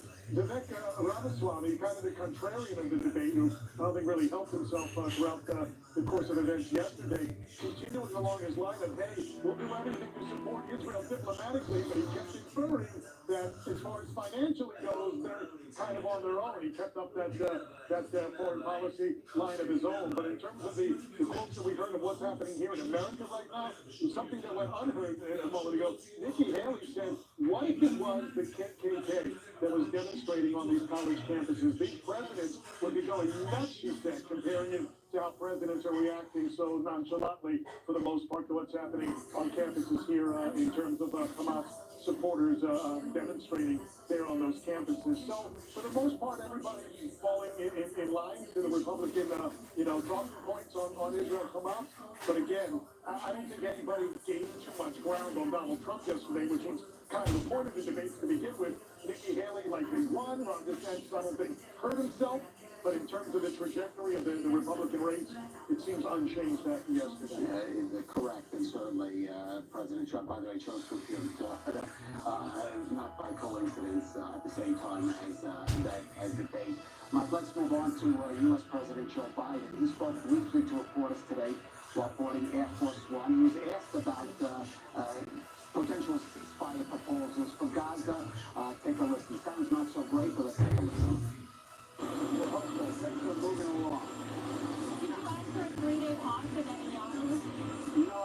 will pause for a lot more than 3 days.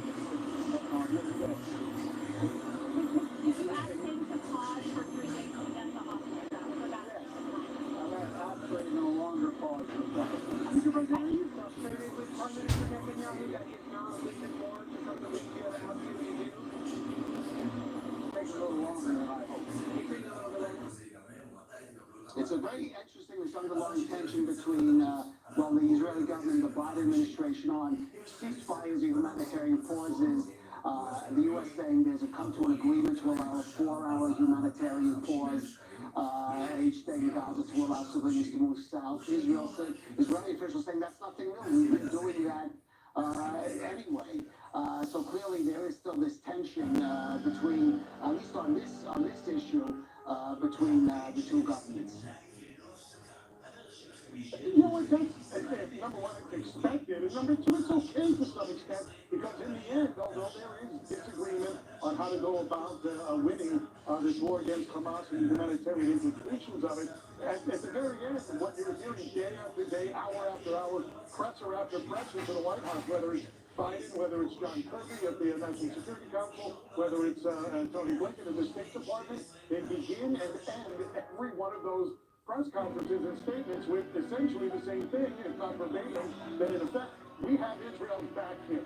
So the disagreements over how many hours the pause is going to go for, or for what purposes, those are things that can be worked through, and even in the disagreements that can't be worked through, there are other areas where they can find common ground on, and appear to be finding common ground on. So I wouldn't read into too much into those little disagreements that are happening right now between the two governments, because they just have somewhat different interests at this point in terms of the humanitarian concerns there in Gaza. Israel more focused on making sure that Hamas is torn down once and for all. The Americans see things from a different perspective, foreign policy-wise, and so there's some natural tension in there. I don't think it's a deal breaker for either side, these little arguments that they're having right now. Okay, Mike Robinheim in New York, and Jonathan, thank you, Mike, and Jonathan, this whole issue of these of a ceasefire, we've heard it again and again. We've heard also from this evening, no ceasefire, but there will be, as we said, a new phrase, that has exited the lexicon in terms of this war of humanitarian pauses. I've been in the South since the beginning of the week, and every day from 10 to 2, it's been a ceasefire, but let's say it's less fire, let's put it this way, to allow people move from the northern part of the Gaza Strip to the southern part of the Gaza Strip, and you can actually hear it. You're there in the morning, and there's very heavy artillery. Then at around 10 o'clock, it stops, not necessarily until 2, but maybe until 12:30, 1 o'clock or so, and then it resumes. So I don't think anyone has signed a paper saying we will hold our fire for 4 hours every day or so, but it's happening on the ground. It's happening on the ground. There are some hours during the day when the artillery is less intense, so it seems to be happening on the ground as it is. And on the issue of a bigger ceasefire, Israel said it loud and clear, whether it's the Prime Minister, Defense Minister, anyone else, we want a ceasefire. We want the hostages, a very large number of hostages. Right, and not this number that they've been talking about, 15 or 12. I keep in mind, there were over 20, just for example, Thai nationals being held in Gaza. Right, look, the reports in Arab media that the negotiations right now are involving the release of 4 nationals. They're not talking about Israelis. This is in the reports. But if we go back to the humanitarian corridors, my understanding is that the agreement with the U.S. is supposed to increase to have another corridor, and that's what we should be talking about. Not pauses, but corridors. Corridors means that it's specified to the geographical area. And that's in those geographical areas, one, the current corridor, and the second, the new corridor, there will not be bombing, but the bombing does continue elsewhere, and that's why calling it a pause, I don't think is precise. According to the IDF, 80,000 Gazans made their way from north to south, as well as over 700 humanitarian aid trucks already making it into Gaza. Ariel Ostro and Jonathan Megan, stay with us. We'll be back with more of this broadcast in just a few minutes. Be right back.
Israel is officially in a state of war. This is a very active city, and we get in the car as we're talking. 100 soldiers and civilians have been kidnapped.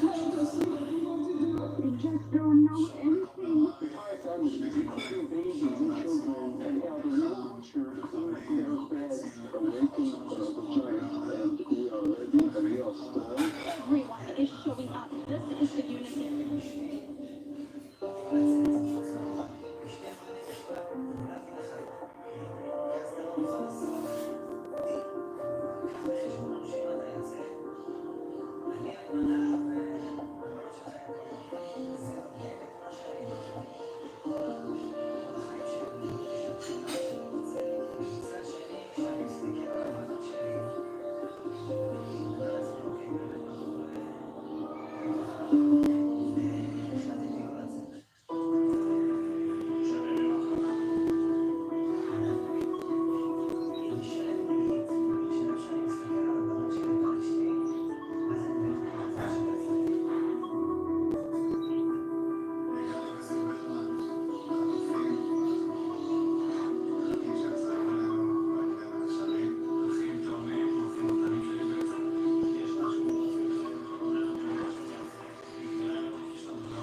Welcome back to the special broadcast on I-24 News. Right before we went out to the break, our Middle East correspondent at restaurant mentioned the supply of aid into the Gaza Strip. Because even while battling Hamas, Israel continues to facilitate the supply and passage of food, water, medical supplies inside Gaza for the civilian population there. Pia Kloshenda went down to the Nitzana border crossing into Egypt adjacent to Gaza to see close up just how that process is going.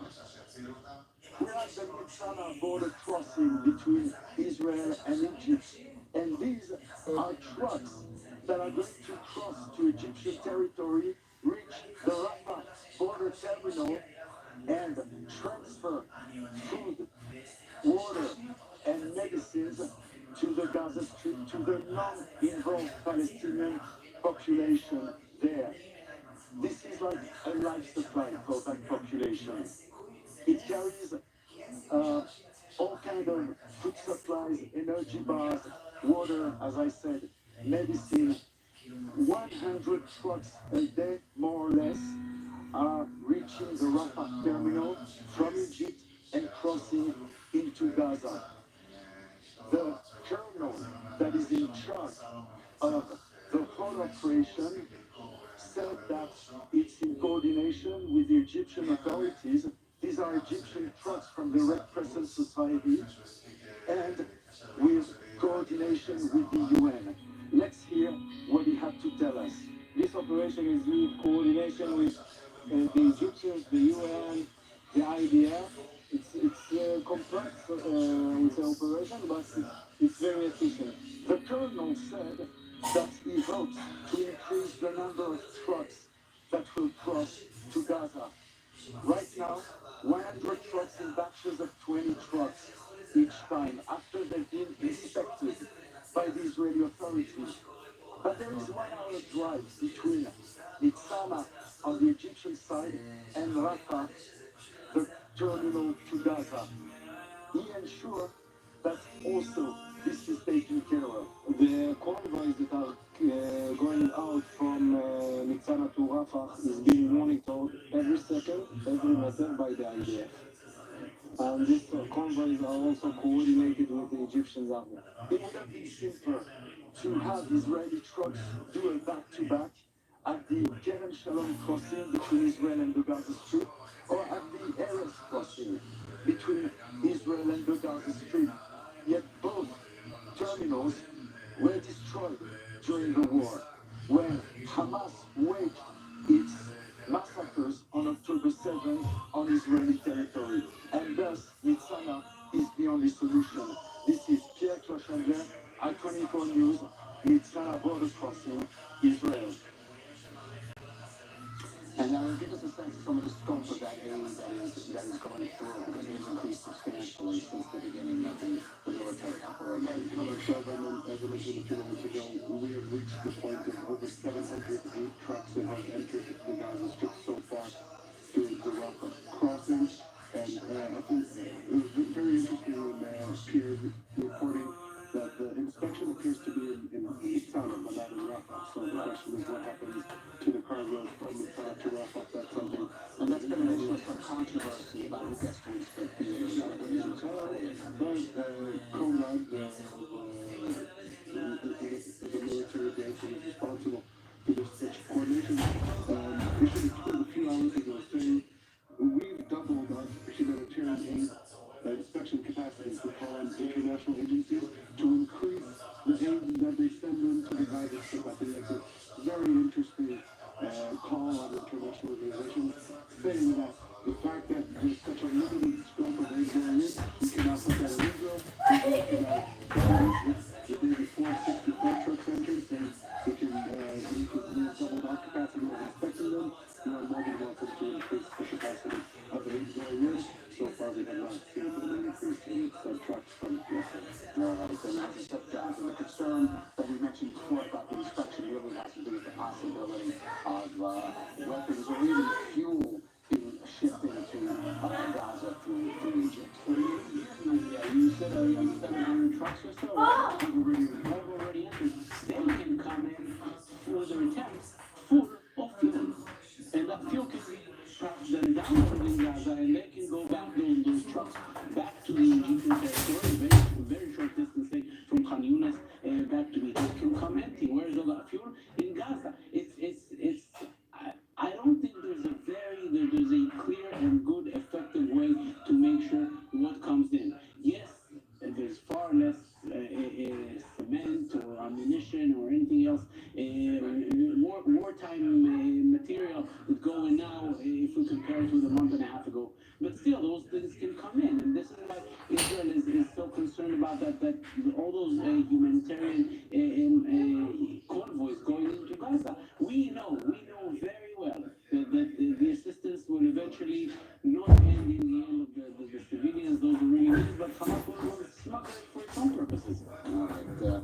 So let's stay with us. We're going to go back to our correspondent, Mary Nicola there in the northern border. We mentioned, Mary, here in the studio, the displacement of Israelis. Of course, there's been a lot of focus and attention placed on those living in the Gaza border area, those communities having to relocate, but people kind of overlook the fact that how many tens of thousands have had to move away and wanted to move away also from the northern border. That's right, Glenn. There's some 70,000 residents, that's specifically the northern border area, who've been evacuated to move. That's all of those within 4 kilometers of the border, primarily because they are within this anti-tank range that we continue to routinely see Hezbollah launching across the border, not just at Israeli military positions, but also at civilian communities. Today we had a visit by Benny Gantz here, and he met with the heads of the local and regional councils, and they were trying to pass along the message, trying to urge the government to try and do more to protect this border area. We've talked to a number of residents in the past few weeks as we've been traveling here, and many of them are very fearful to come back to their homes. Of course, there's a small contingency of those who've remained on the ground, but many of them have looked at the events that happened October 7th and are very fearful of the similar events happening here. There's some communities that lie just meters away from the Lebanese border, and they have lived with this threat from Hezbollah for years. So now we're just seeing an uptick in violence, but many of them are saying they really don't know when they're going to feel safe for them to come back home. Many of them packing for months at a time, but Benny Gantz today urging them, saying that they're doing everything they can to try and protect this northern border, and that just while all eyes are really focused on the south, there are not less eyes focused here on the north, that the military is trying to do everything it can to try and... All right. Looks like we've lost sound on Mary McAuliffe there in the northern border. And gentlemen, again, today, wasn't any major incidents on the north, but especially what's going on also with Syria, reports of more airstrikes there, allegedly by Israel, and those clashes we mentioned before, the U.S. concerned that northern border could heat up. And look, it is heating up gradually, slowly, every day since October 7th. Now, the thing is that's interesting to look at is that the equation put forth by the Iranian axis and also Hezbollah is that as Israel amplifies its ground operation in the Gaza Strip, so will they respond in like and also increase their response against Israel. But Israel has entered Gaza, has been in the ground invasion for about 13 days now. That we did, the only change that we saw was not on the northern border, but that was the entry of the Houthis into the equation. Last night, the army announced that it has the largest amount of forces, or even earlier today, the largest amount of forces operating inside Gaza in over 4 decades. And the amplification that we've seen is a missile from Iraq sent to Israel. And this indicates that while we are seeing an escalation on the northern border, which includes bombing gaps in the border fence that remain open, and Hezbollah is amplifying this on social media. On the other hand, the steps on the ground indicate that Nasrallah or that Hezbollah is not interested, at least in the immediate present, at a full-scale war. Now, every time we say what the intentions appear to be, we have to take a pause for caution and a little bit of humility following October 7th. But indeed, the only thing we can do is analyze the steps in the immediate horizon according to what we're seeing evolve on the ground. On the ground, the situation continues to evolve, but it does stop short of a certain threshold that we're not seeing be passed by Hezbollah, at least not over the past 34 days. Gentlemen, as the military operation is being carried out, people in the government are being very careful not to speculate too much about what we call the day after. They say we have a job to do to eliminate Hamas, free the hostages. We'll deal with that subject when those jobs are done. Nevertheless, certainly discussions behind the scenes. The U.S. has been pressuring, Secretary Blinken just mentioned that whole subject at the G7 in Tokyo the other day. Yair Lapid, the opposition leader and head of the Asia Tea Party, also spoke today earlier with I-24 News, and he had this to say about the so-called day after the completion of Israel's military campaign against Hamas. We only have bad choices, but between those bad choices, the lesser bad is that the Palestinian Authority will be back in Gaza. They have the infrastructure there. They have 20-some thousand people already working for them in Gaza, with a very strong support system of the international community and the Arab world. But on top of this, we will have to maintain our ability to enter Gaza whenever we think it's necessary in order to secure our borders. So it's going to be some sort of a B-zone, B area like we have in the West Bank, in which the Palestinian Authority is running things on the civil side of it, and Israel has the security control over what is happening. But Mahmoud Abbas has no credibility amongst his own people, his supporters so low, so how is that even a viable option? Well, first of all, it is a viable option because this is what is going on the West Bank. On the other, and besides, this is why I said we're going to need an unprecedented support system from the international community and the Arab world, Saudis, the Jordanians, the Egyptians, the Emirates. Everybody's must be involved. Jonathan, well put by Yair Lapid. There are no good choices for Israel for this so-called day after. The Prime Minister on down have said that Israel does not want to reoccupy Gaza, but it's concerned about how to maintain security, how to make sure forces of Hamas just don't reassert themselves in Gaza. There you have Yair Lapid speculating about perhaps giving the Palestinian Authority. Well, not a popular position with the majority of elements in the current government, for sure. True. The current government will not allow that to happen, period. They're unhappy with the Palestinian Authority in the West Bank. They will surely not want to see the Palestinian Authority returning to the Gaza Strip. And if we're speaking of the Palestinian Authority, if Israel wants them to stay in place, one way or another, it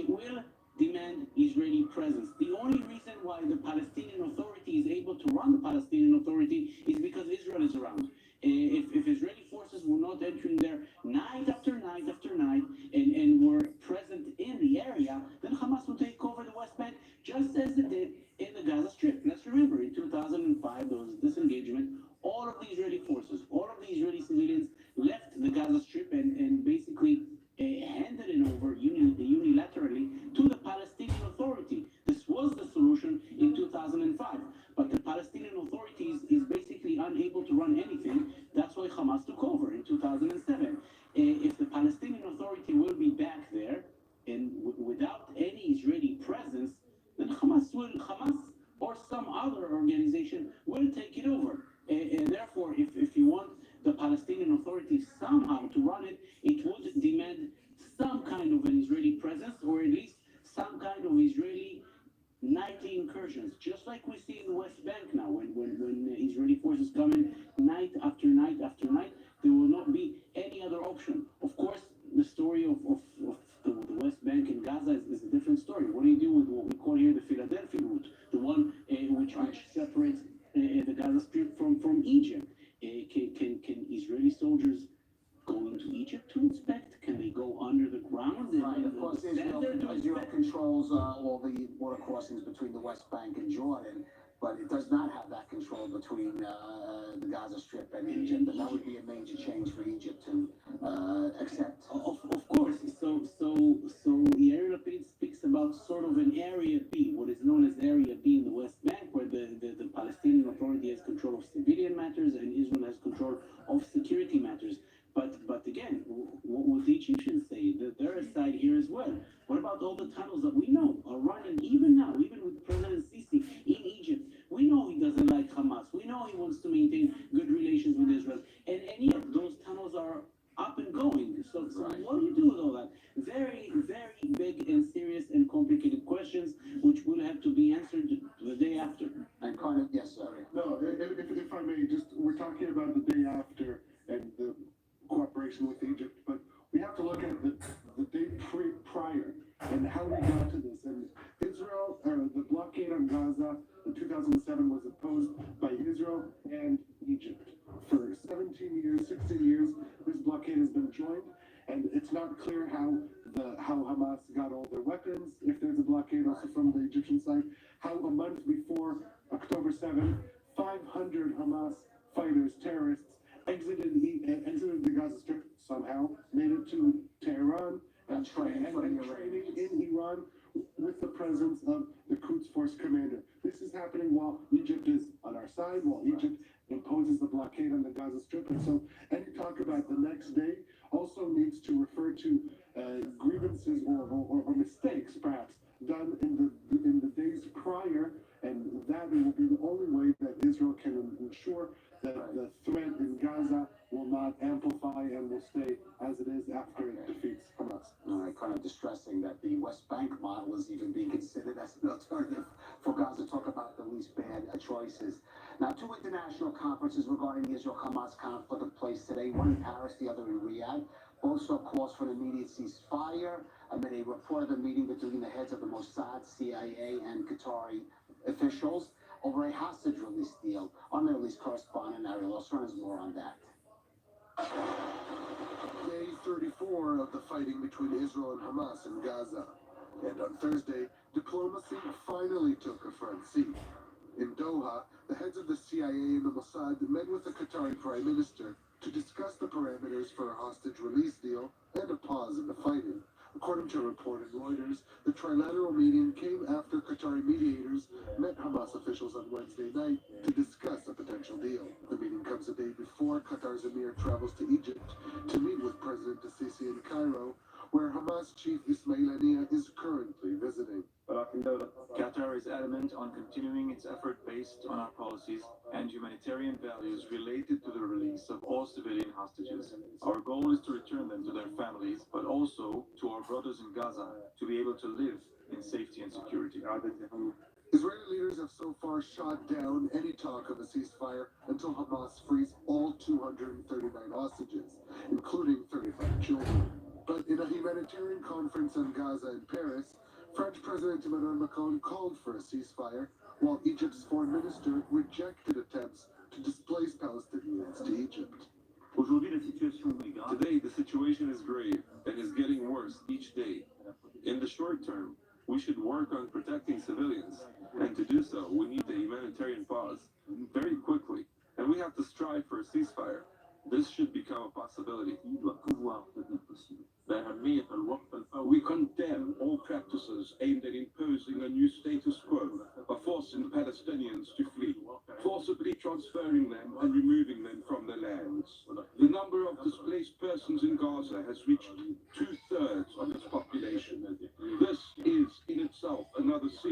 violation of international humanitarian law.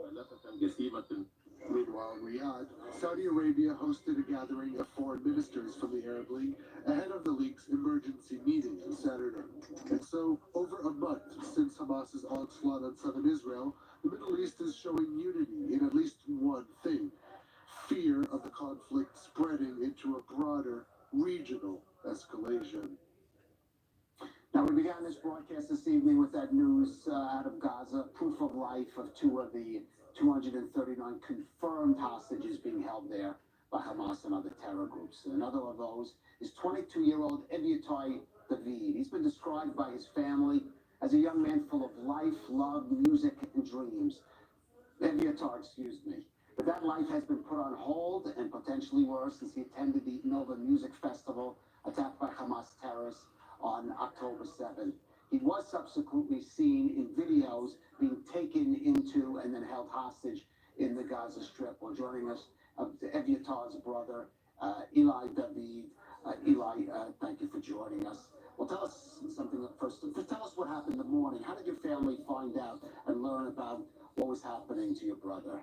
Well, we all woke up to the sound of the siren and we ran to the bomb shelter. It was very early in Saturday morning.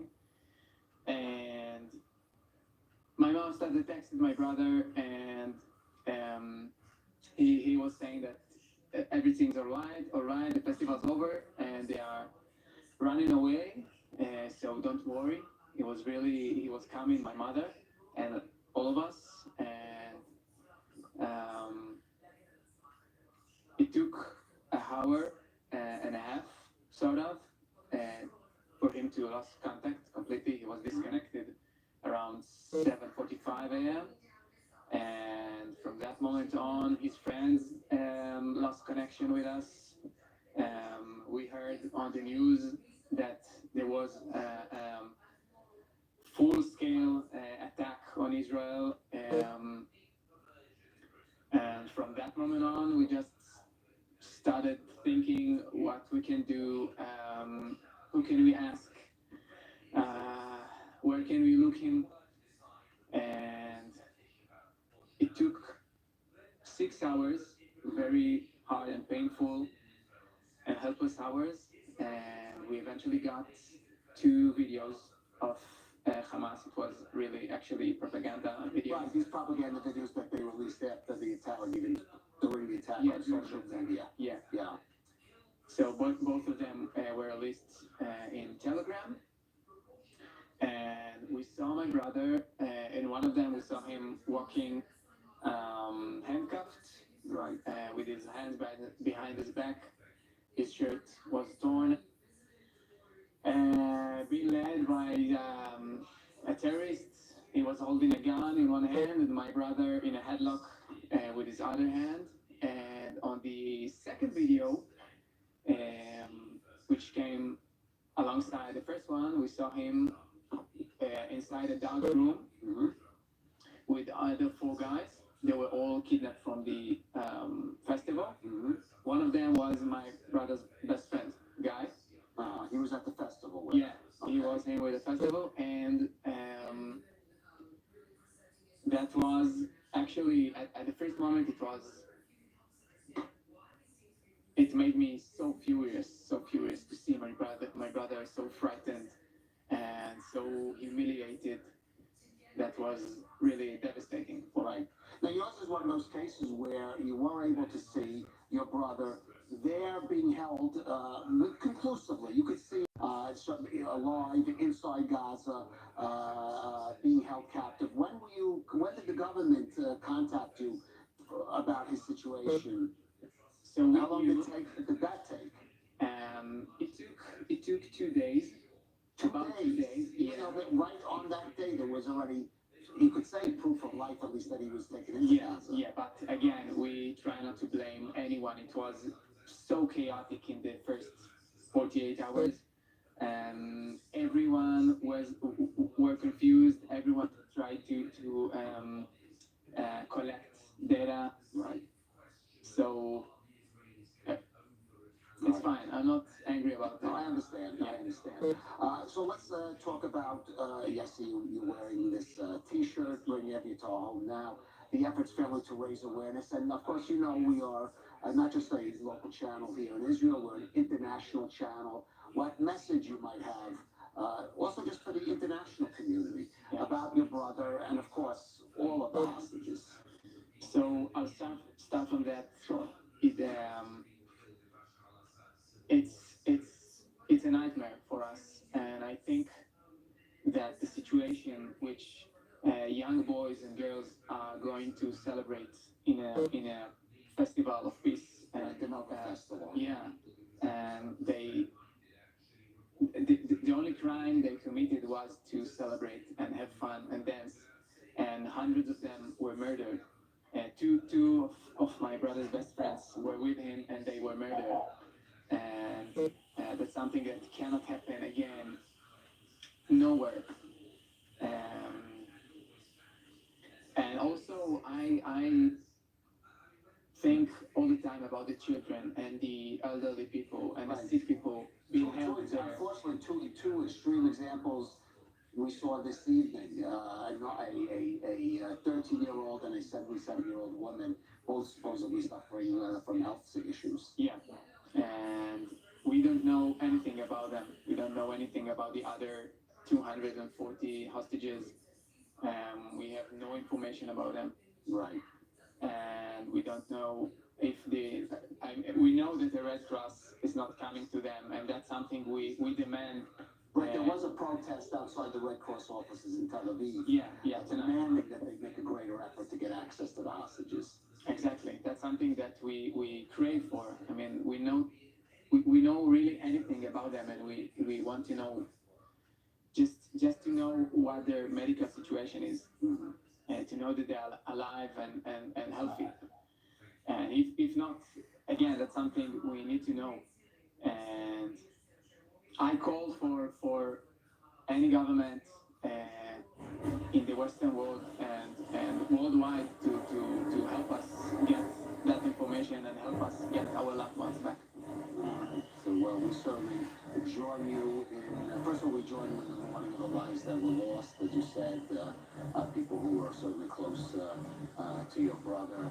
And of course, we will join you in the desire to, as you say there, bring Evie to home now, and bring all the hostages home now, and hopefully he'll be home safe and sound sometime soon. Eli David, thank you for joining us. Thank you so much. On I-24 News, I want to thank Ariel Osseron, our Middle East correspondent, senior defense correspondent, Jonathan Regev, for also joining us. That ends this particular broadcast. But stay with us. Ellie Hulkenberg will be carrying on at the top of the hour. So Strictly Security will be joining us next. So stay with I-24 News with this continuing coverage.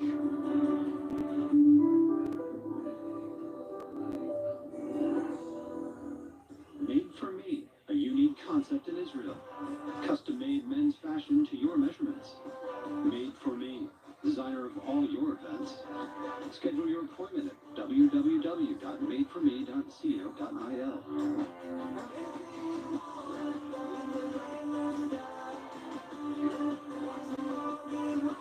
Made for me, official dresser of I-24 News.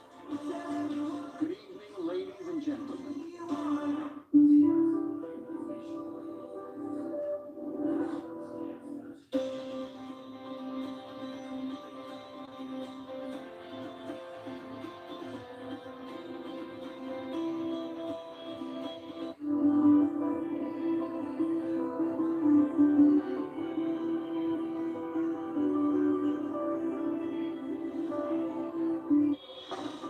Israel is officially in a state of war. This is a very active scene, and we even get in the car as we're talking. More than 100 soldiers and civilians have been kidnapped. We just don't know anything. Entire families, including babies and children and elderly, were butchered in their beds. Awaken the giant, and we are ready and we are strong. Everyone is showing up. This is the unity.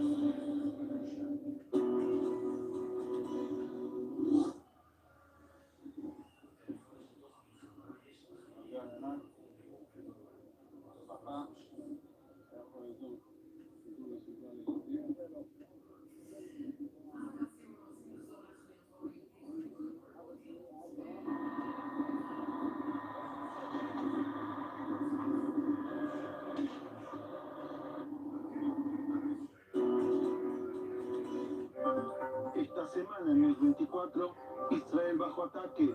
News 24 en español trae el análisis y la información de los acontecimientos de la guerra Espadas de Hierro. Entrevistas exclusivas, reportes desde la zona de guerra, la reacción de los países hispanoparlantes. News 24, el único medio en español que te mantiene informado y conectado con la comunidad latina en Israel. News 24, únicamente en I24 News.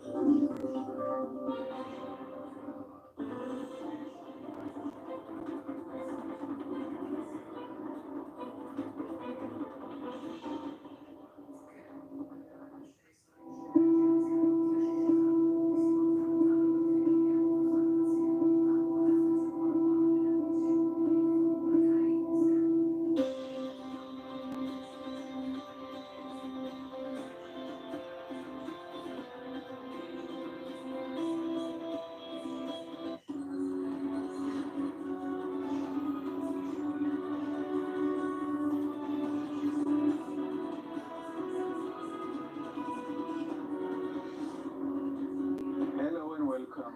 Good evening. I'm Yoav Limo, and this is a special edition of Strictly Security, brought to you live from the Jaffa port. It's day 34 of the war in Gaza, the war in Israel, but it is a trilateral meeting in Doha that might change the course of the battle. The CIA chief, Mossad chief, and the Prime Minister of Qatar discussed a potential hostage release deal ahead of an expected trip of the Emir of Qatar to Egypt tomorrow. The IDF will allow a 4-hour-long tactical pauses in the ground operation in Gaza, but in the meantime, IDF forces took over more of Hamas general headquarters in the city. I24 News was on the ground in Gaza, embedded with the IDF forces for a close look at the progress. Let's begin.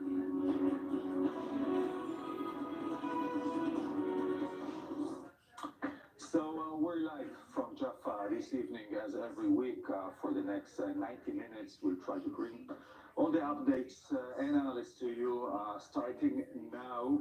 The IDF is, as we said, progressing in Gaza, driving deeper inside the Gaza city and exposing terror infrastructure. But Gaza is far from being the only active arena. I24 News senior defense correspondent Jonathan Regev with the details.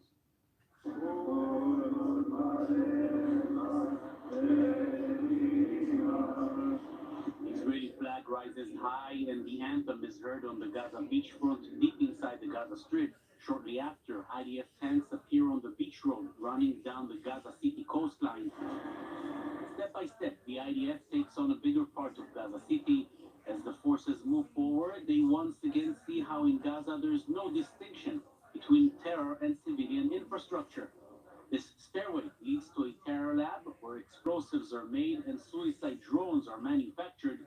Next to it is a shaft leading to a terror tunnel, and what's right next door? A room where 3 little girls used to live, right next to the terrorists.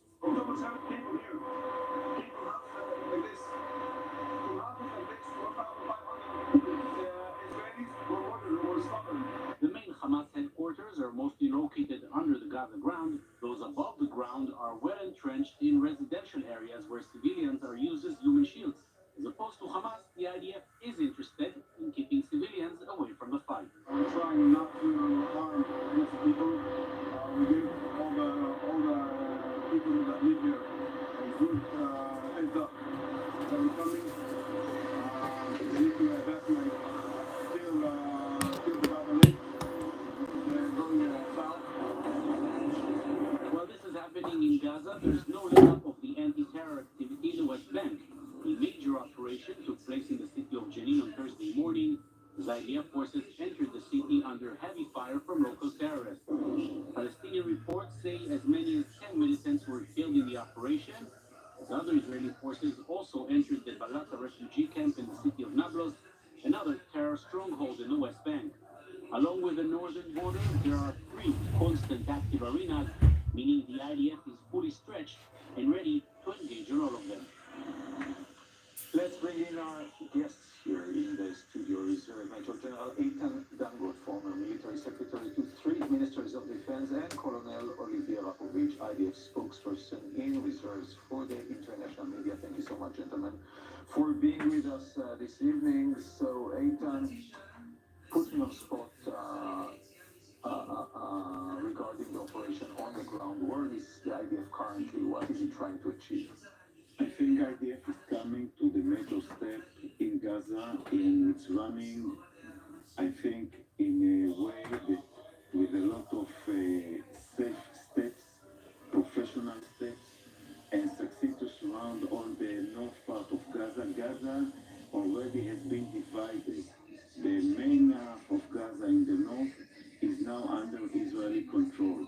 And above it, we are surrounded now, the hospital in the center part of Gaza, which is the symbol of the headquarters of Hamas in the underground and upstairs. And we are in a stage in order to take it.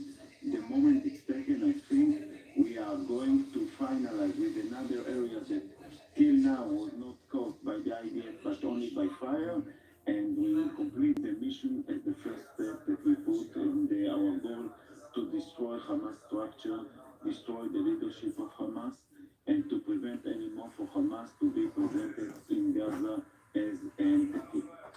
Olivier, we see the IDF putting a lot of shades, and everything is very spooky when it comes to what the IDF is doing and not doing. If I was Hamas, I'm not so sure I would understand what's going on. Even being Israel, it's very hard to understand. And that is deliberate. What exactly are you trying to achieve? I think you put the point in the right direction. Actually, there are a lot of forces on the ground. But from the very beginning, as you know, when you are specialists in the field, it's not very clear what the IDF is actually doing, where and what. And that's because we need to make the situation not clear for the enemy. And Hamas right now, underground mostly, is not capable to really, I would say, define what are the moves from the IDF. So while we speak, we see Gaza at the same time, and we see the Air Force is still attacking. We see all those attacks coming from Gaza. What exactly is going on? Right now, the main goal is to go within what we call in Hebrew Kiryat, the Gaza city center, which is the headquarters, command and control facilities of Hamas within the Gaza city area. It is a very difficult process to move because we have to be very careful, very cautious, as you know. But the result today is around 50 casualties from Hamas. Many of them are still on the ground. It's very clear how many exactly have been killed, but the mission is going on right now. Olivier, two big questions. One, the Shifa hospital. Everybody is asking whether the IDF is going to go inside or not. And second question is potential hostage deal in return for a ceasefire. What do you say? Ceasefire, no way. No way in any sense right now. There are only what we call windows throughout of time in order to make people move from the northern part of Gaza City to the southern part. They said it was 50,000 Palestinians who moved with white flags. Today, I don't know the figure, but I think it's also a quite big number. Concerning ceasefire, no way. It is a political decision, as you know, for now the Prime Minister. And Shifa Hospital? Shifa Hospital remains the one, not only, but one of the main central places for Hamas facilities, and it's full of tunnels and underground facilities. It will be a big piece to the list for the army and the Minister of Defense to say that there are new means to deal with underground facilities. So, Eitan, I asked you that the Shifa Hospital, the main headquarters, a symbol. On one hand, if Israel goes in, it tells everybody that there is nowhere in Gaza which is safer, which is safe. On the other hand, it's a hospital. All the world will be against Israel. So what do you do? I think it already has been started. The last week or even before, IDF spokesman every day is giving information about the cynic use of hospitals all over Gaza for terrorism. But Nathan, it's not new, you served as combat. It's not new. They use hospitals, they use journalists, they use ambulances, they use everything. We never came in such very clear goal that this time the war is above all. We are not going to pass on the law of war, but we are not going to pass on fitness that we will give to those murderers instead of leaving them in this place. Shifa is the junction or is the heart of the main center of the north part of Gaza. Meanwhile, even I was aware about it, there is effort to build a new structure of field hospitals, of fleet hospitals in the south area of Gaza. I believe that in around 2 weeks already you will see change of movement because more and more countries that support Gaza convinced from the fact that we show them about the terrorism that is used in the hospital. And let's say that speaking of the ceasefire, should Israel be in favor or against? Because the Americans ask, they give Israel a lot of money, a lot of support. No ceasefire in this stage, and you cannot break it. Secondly, ceasefire can be discussed only for releasing 240 hostages returning back to Israel. That should be the two main conditions by Israel to those countries who are dealing. It's very cynic the way they are trying to use or return on the system. Release to stop for days, stop for 8 hours. This is the system of Hamas. And we must say that today there was another film released by Hamas, the Islamic Jihad in this case, and we decided not to broadcast it. We don't play their game. By the way, remark, it's strange that Jihad Islamic going a little bit on the side, and I don't see, from my experience, I don't believe was such coordination between Hamas and Jihad Islamic. I think that Jihad Islamic is trying to jump on a track they feel they missed the opportunity to get prisoners or something like this. We have to put it on the side, as you said, and to continue in our way. We convince Hamas only by power. So, stay please with me. Hamas was well aware that the October 7th terror attack will lead to an Israeli incursion into Gaza. They prepared themselves for this incursion, maybe through hundreds of kilometers of tunnels scattered all along the Gaza Strip, which are now being used to fight the incoming forces. I-24 News senior defense force from that looks at the challenges rising from these terror tunnels. This is the greatest danger awaiting the IDF forces maneuvering deep inside the Gaza Strip. Hamas terrorists rising from a tunnel dug under the ground, firing anti-tank missiles or placing IEDs and quickly disappearing. Many of the Israeli casualties in Gaza were hit this way. Hundreds of such tunnels exist below the ground of the Gaza Strip, and those terrorists can pop up practically everywhere. And as is so common for Hamas, the presence of civilians is never a consideration. Here you can see the IDF soldiers exposing a tunnel opening. This is part of our operation, a ground operation that was conducted on the hospital, and we revealed a tunnel that was being used for terror infrastructure in the Qatari hospital. As the forces now go deeper into Gaza City, more and more such tunnels are being exposed. It is an extremely dangerous mission, as you never know what awaits below the ground, and those tunnels can rise up to the ground in every location. אנחנו מעריכים שגם פה איפשהו יש חלק של תת-קרקע, אנחנו עכשיו ניכנס ונחשף, אבל ממש אפשר לראות את המרחק שידורים מתוך לונה פארק והפארק משחקים של הילדים. This is the reason why heavy artillery is pounding on every area the army is advancing into, especially when there is intelligence regarding tunnels. That intelligence is superb, but no one has the illusion that every tunnel will be detected and destroyed. It means this threat will continue to loom on the forces operating in Gaza for weeks, or maybe even months to come. So let's speak about the tunnels, Olivier, the challenges that are facing the forces. We talk 100 miles of tunnels all around the Gaza Strip. It's incredible. I mean, it's huge. They prepare them for the last 60 years to make this war against Israel. And it's a big challenge, as you can understand, but there are the means existing in the army to deal with. It won't be simple, but I think we learn with time to deal with that, with this challenge. And right now, many of the operative Hamas are within the tunnels for days, for weeks now, and it's a kind of pressure on them, and we have to put pressure on them with together the military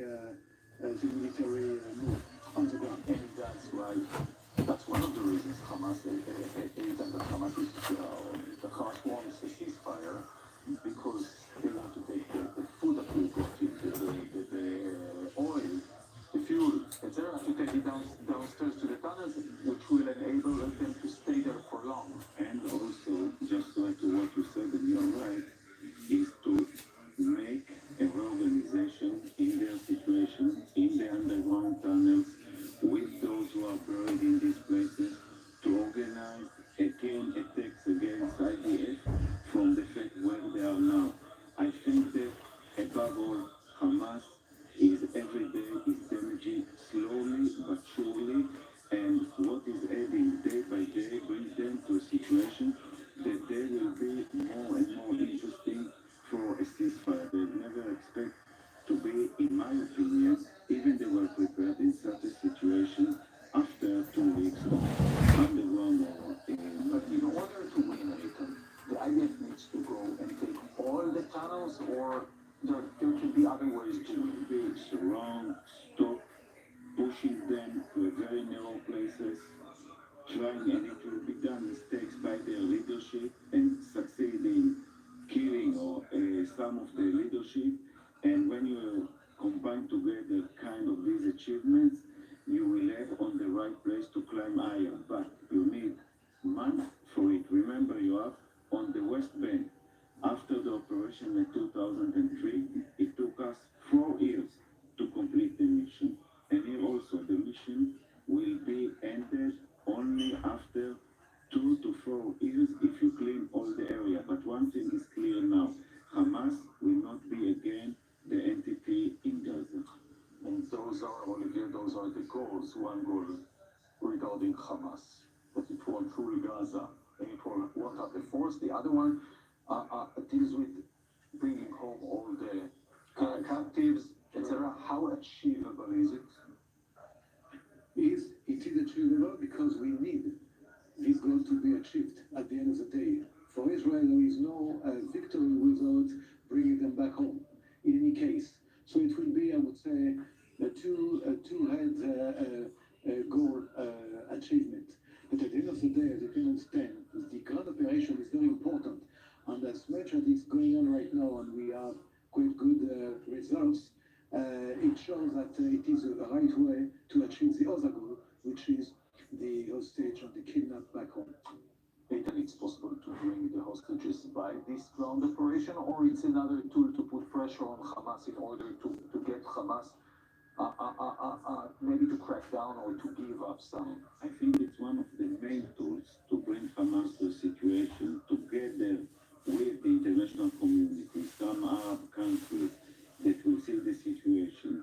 And as the time is running, Hamas will estimate its situation and will be more and more interesting to make a deal. But the fact is not to release 2, 15 or 20. We need a deal to, first of all, to demand, to release all together and to bring it and to give something for it. But Ethan, I'll give you a difficult task. I'll make you Yahya Sinwar for a second. If you were him, why would you give all the prisoners, his prisoners, in return for our hostages? Because the next day, we will kill them all and kill him. Why should we do it? Because Yahya Sinwar, at the end, will calculate its situation concerning the future of Hamas in the Gaza or in the area, when we will run more and more. And I think when he will be aware that his life and the life of his organization is going to be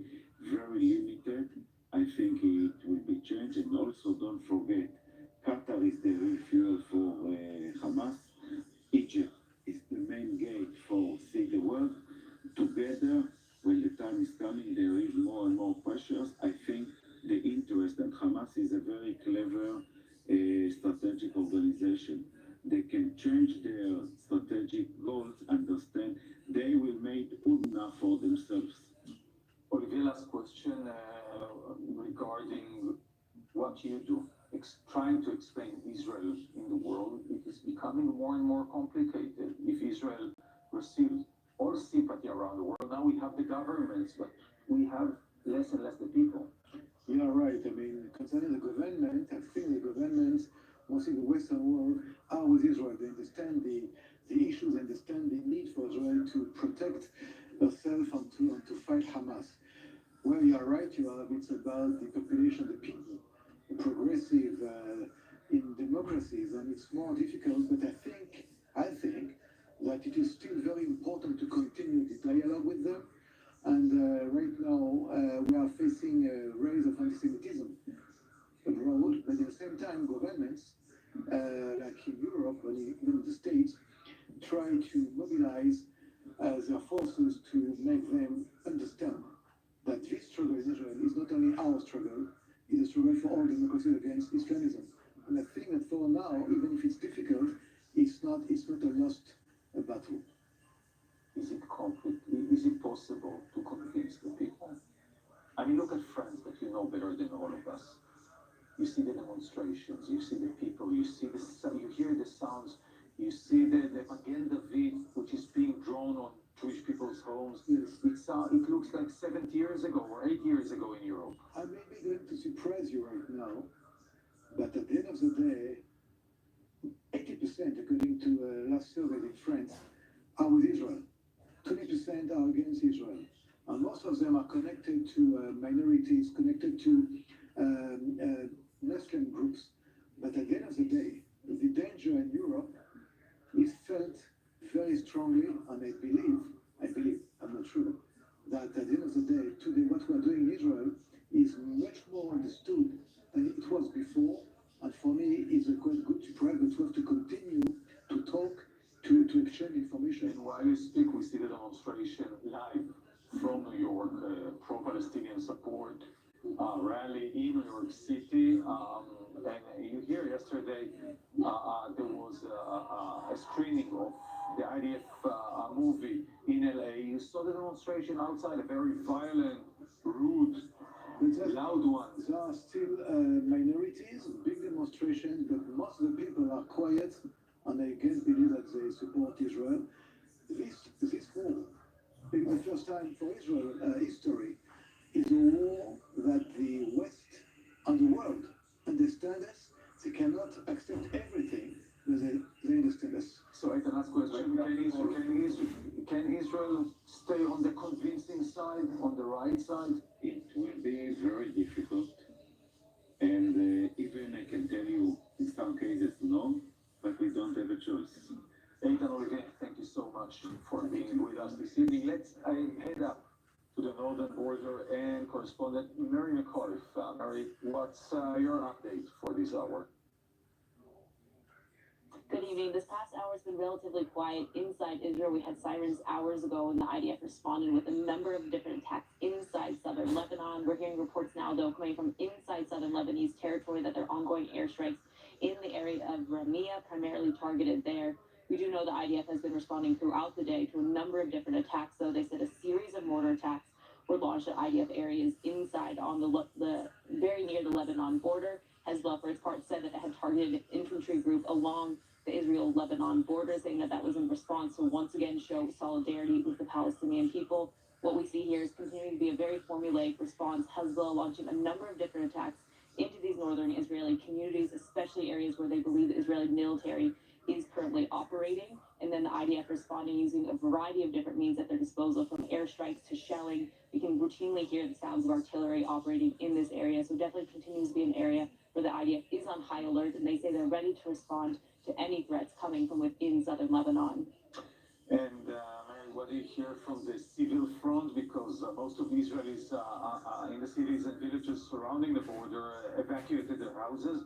What do you hear from them and from those who decided to remain, to stay at home?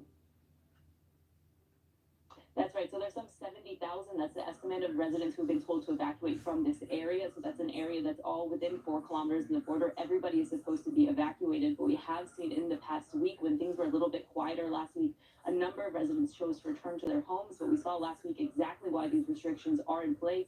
A family in Kiryat Shmona who had just returned after 3 weeks seconds away from being hit by a rocket attack. Luckily, all of them came out unscathed, but it's causing the Israeli government to also once again reissue these warnings to pay attention to the home front restrictions. If your area is evacuated, to go to safer parts of the country, especially if they're lying within these 4 kilometers of the border, because this is an area that we continue to see hit by these anti-tank missiles, which Hezbollah is launching across the borders. Those have a range of up to 5 kilometers. That's the estimate we have now. But what we see now is there's no shortage of missiles that Hezbollah continues to launch into these communities. We saw an Israeli civilian killed here just this week. Also in past weeks, we've seen civilians killed as well as soldiers. So it definitely continues to be a high alert area. But the Israeli government is trying to warn those just because it might not be as hot of an area as down south. The threat absolutely remains. Yes, Mary, thanks for that. Keep safe. Ethan, last question regarding the north. How close are we, if at all, for another front? I believe, first of all, I'm not as everybody waiting dramatically to Nasrallah's speech. I think that we should keep a high alert. We choose the way not to open and to be the first to open, increasing or to increase the situation in the north. But I believe next week we will have not easy days in the north. If we continue in Gaza to press, it will impact the situation in the north. But not for a war. Olivier, we know each other from those days when Israel fought in southern Lebanon.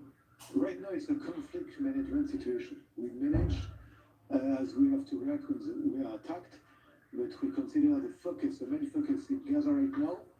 We are ready for the north, but we are focused on the south and hoping that the north will remain as it is right now, and we are, as you know, ready for all defensive move, and if needed, offensive also. And the world is trying to stop Israel from fighting in the north. It's trying to stop Hezbollah as well. Iran, much more than Hezbollah. And we are examining today from Yemen a few times, don't forget. Yes. Gentlemen, thank you so much for that. A quick break for commercials, and when we return, I-24 News bring an inside look of the ground offensive in Gaza and much more. We'll be right back. Don't go anywhere.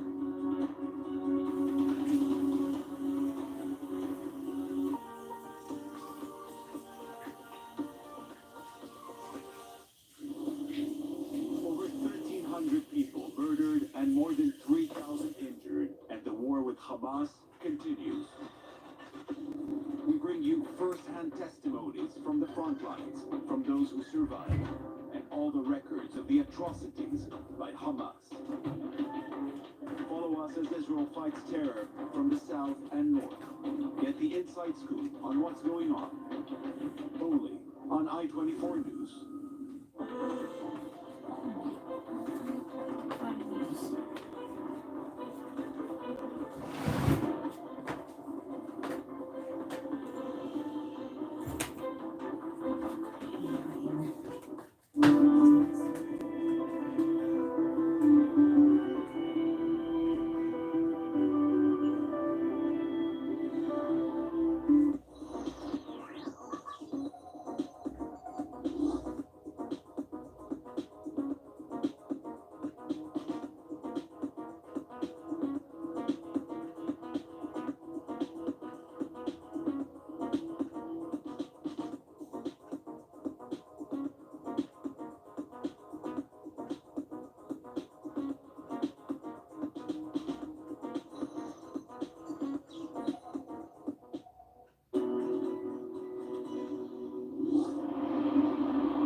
Esta semana en News 24, Israel bajo ataque. News 24 en español trae el análisis y la información de los acontecimientos de la guerra Espadas de Hierro. Entrevistas exclusivas, reportes desde la zona de guerra, la reacción de los países hispanoparlantes. News 24, el único medio en español que te mantiene informado y conectado con la comunidad latina en Israel. News 24, únicamente en I-24 News.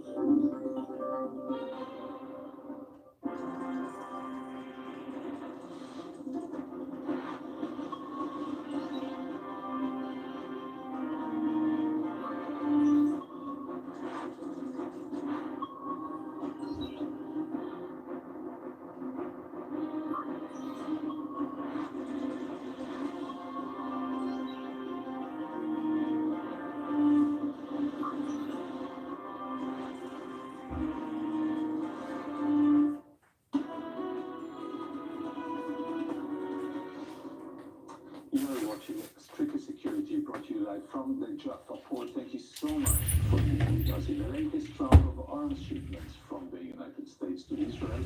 The White House informed Congress that it intends to transfer $320 million worth of precision bombs into Jerusalem's hands. Correspondent Robert Swift has more.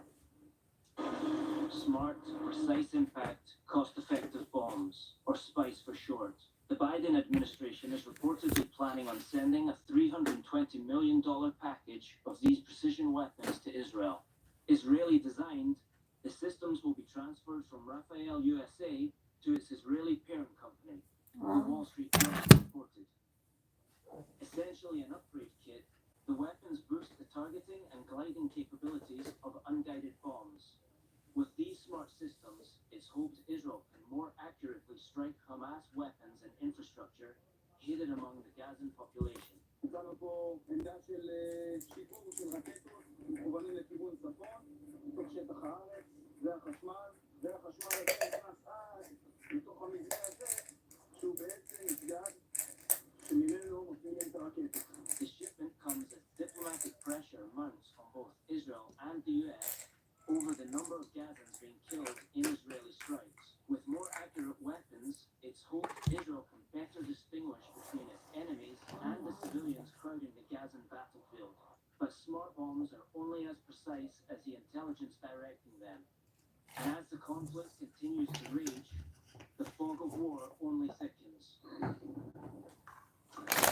For several weeks now, hundreds of members of the Iraqi militia groups have gathered at the border with Jordan to protest Israel's attacks on the Gaza Strip. They demand to pass through Jordan to reach Israel and Gaza in a move that also has Jordan concerned. Middle East correspondent Ariel Oseran with the details.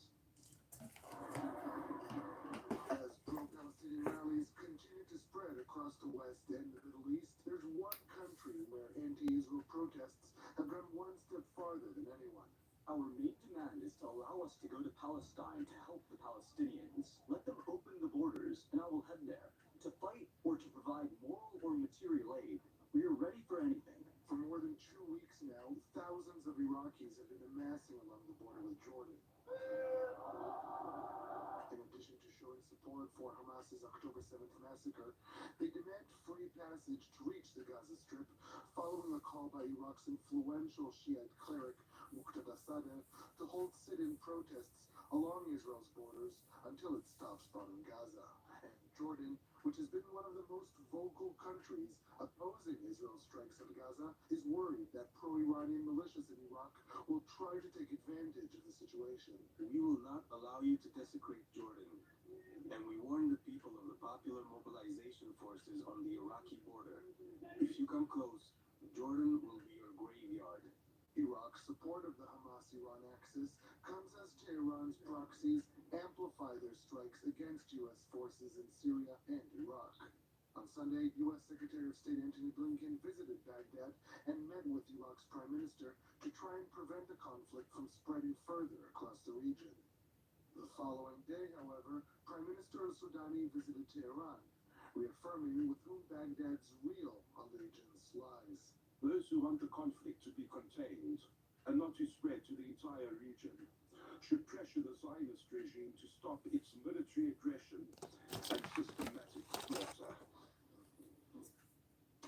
And now I'd like to bring in our expert panel, Mr. Mahmoud in Washington, D.C., 34-year CIA veteran and National Intelligence Manager for Iran, at the Office of the Director of National Intelligence, and David Dawood, Senior Fellow at the Federation for Defense of Democracy, is also joining us from Washington. Mr. Rule, we start with you. We see the CIA chief jumping from Jerusalem to Doha and back and forth today in Doha, reportedly with the Mossad chief meeting the Qatari Prime Minister. What's on the agenda? Good evening, and to you, your viewers, and to my good friend David. It's clear the United States and Israel are using every conceivable diplomatic channel and relationship to see how they can develop an architecture to free the hostages in Gaza. This is a torturous route, but as I say, they're using every relationship that is on the table. And the Qatari are playing a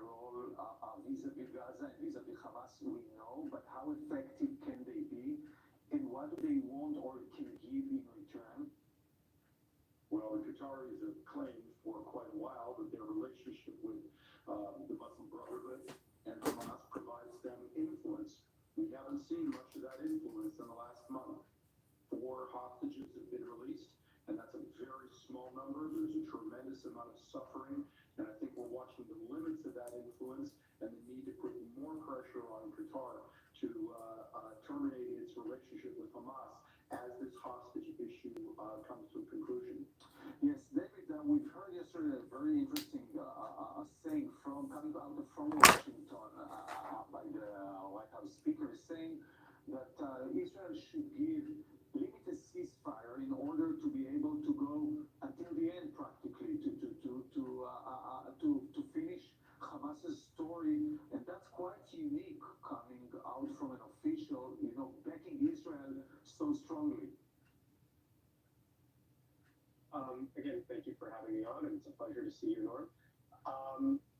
It is, at the same time, I think, look, we're dealing with a situation that is pretty unique in and of itself. As I don't need to tell you that the mass casualty attack that occurred on October 7th is unique in the annals of Israeli.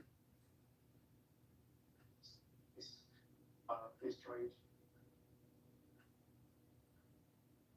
Yes, David, we have some difficulties with the line, so I'll go back to you, Norman. Let's speak a bit about our northern front, starting by President Biden saying to the Iranians and Hezbollah practically don't. But ever since we're seeing Hezbollah trying to play with Israel on a limited level, how concerned is Washington from that front becoming more active? Well, Washington was clearly sufficiently concerned to send its largest, most modern, and most powerful aircraft carrier task force off the coast of Israel. And this task force contains missiles and aircraft that would be capable of helping to protect Israel from any significant Lebanese Hezbollah onslaught. The assignment of the Dwight Eisenhower aircraft carrier group to the Red Sea sends a powerful message that the United States is also sending this massive military deterrent capacity towards Iran. At the same time, there appears to be a level of activity that the United States and Israel and other countries in the region believe is below the line of what would generate a conventional conflict. So we're watching multiple attacks in Iraq. We're watching daily multiple attacks across Israel's northern border of Israel, and we're watching repeated Houthi missile attacks. And the international response from the United States, other countries in the region, against those militias has actually been quite thin. So it tells you a line does exist below which there is more strategic patience. Yes, Norman, and if I take your words, it sounds like, the U.S. is here and it's backing Israel, obviously, financially and sending arms and giving international support. We see it within the UN, but they're doing everything that is within their power not to be dragged in practically, meaning they do not want to fight. That is certainly correct. And what is unusual about that is that 39 Americans have been killed and a large number have been taken hostage. I do not recall a time in my professional or personal life when I have seen Americans killed by a terrorist organization, and we did not see a significant U.S. policymaker publicly state in a televised address that the U.S. would do everything it could to bring those perpetrators to justice. The United States and the international community have clearly decided this is Israel's war to fight with as much material, political, and moral support that Washington and other countries can provide. Yes, David, you're back with us on the same question. How concerned is Washington from potentially being dragged in, if a war breaks in northern Israel after, sending all the carriers into this area and speaking so loudly to try and deter Hezbollah and Iran? If that war starts, will the Americans be dragged in here or maybe vis-a-vis Iran? I think the preference, as Norm said, is for the United States to keep this war contained. There have been conversations with the Israelis regarding the northern border with Hezbollah to not initiate, not preempt a war with Hezbollah. There were reports in Yediot Achronot that Defense Minister Gallant had been prompting Prime Minister Netanyahu to basically engage in a surprise attack against Hezbollah, and Prime Minister Netanyahu apparently pushed back with the American pressure to keep this war contained in mind. I think the United States is positioning assets in the region because we do have assets already in the region, so we're trying to protect those assets. But I think the preference for the United States is to keep this contained. Part of that is demonstrating through deterrence that the United States is serious about reacting to any attacks that may cause the deaths of American soldiers. We're seeing harassment of U.S. troops in Iraq and in Syria, but I think that, on the Iranian side, they're also keeping that contained, taking into account U.S. military presence in the region and the U.S. threats, essentially, to keep this war between Gaza and Israel not expanded into a regional war. Yes, but it's not a war, David, between Israel and Gaza anymore. We saw, as Norman mentioned before, quite a few attacks from Yemen, for example. Today, 3 attacks. One of them actually targeted Israel, 2 were intercepted in a way. The Americans are deeply involved in trying to intercept, stop, deter those attacks, not successfully. Is the Biden administration thinking of doing more? Because such attacks from Yemen, from Iraq, from Syria, from Lebanon, might at the end turn out to be a regional war. Look, I think if we're being honest, this was never a war between Israel and Gaza from the outset. This is a war between Israel and the resistance axis writ large, where one front that the resistance axis has built against Israel, the front of the Gaza Strip, is now active. I think the U.S. preference is to not have other fronts basically reach that level, where we do have a genuine regional war, not just one where we have a very hot front and ones where there's kind of low intensity attacks. The preference is to keep it kind of where it is now and keep it relatively contained. I also do think there's an Iranian calculus on the other end, where for all their bellicose rhetoric, they realize that some of their assets, particularly in Lebanon, may attack at the current time. Yes, Norman, back to you. I'll give you a tough task. Put you inside Hassan Nasrallah's mind. Sorry, you keep losing me. Yes, we keep losing you. We'll try once again, David, to get back with you. Norman, as I said, I'll give you a tough task and put you at the head of Hassan Nasrallah. Pro and cons of starting a war with Israel, bearing in mind that on one hand, Israel is weaker or perceived to be weaker than it used to be before October 7th, and Israel is heavily busy in Gaza, so it might be surprised. On the other hand, Israel is in no mood to be surprised over again, and it has the U.S. backing it. Well, there are no strategic, clear incentives for Lebanese Hezbollah or Iran to directly involve themselves in this conflict. As you noted, Israel is alert. Israel is, its intelligence systems are watching Lebanese Hezbollah very closely. Israel has assigned a fair number of personnel to the north. Their fingers are on the trigger. The United States has assigned perhaps the largest amount of military firepower, maybe in the history of the Middle East, but certainly in the last 20 years in the Mediterranean and the Red Sea. There's no element of surprise. If you're Hassan Nasrallah, the idea that you're going to call up reserves while you're still fighting in Syria, while you've lost some of your best commanders in Syria, that you're going to threaten your political position in Lebanon, which is fragile and a very difficult political economic environment, that you're going to open up your hidden missile arrays while everyone is watching, you've really got to come up with quite a significant incentive as to what to do.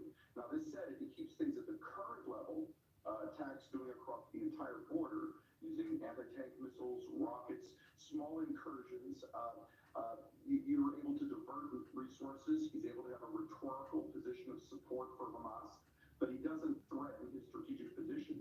I'd like to know one more incentive not to do something. Israel's intelligence system is showing that it's able to identify the locations of Hamas officials and kill them. If you're Lebanese Hezbollah, you make a decision to launch that operation. You really want to look around the table and say, who is around this table that's going to start disappearing in 48, 72, 96 hours? So that's going to be part of their calculus as well. Yes, David, back that to you, looking at Hezbollah, looking at Iran, what they're trying to achieve?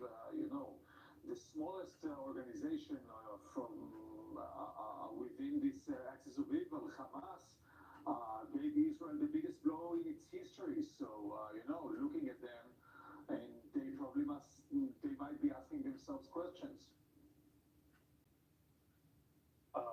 Absolutely, but I think, look, as Norm noted, there is an element of surprise that is critical here that Hezbollah has lost, and they would have preferred to launch an attack, I think, akin to what happened from October 7th, akin to what happened on October 7th from Lebanon, with the Israelis not expecting it.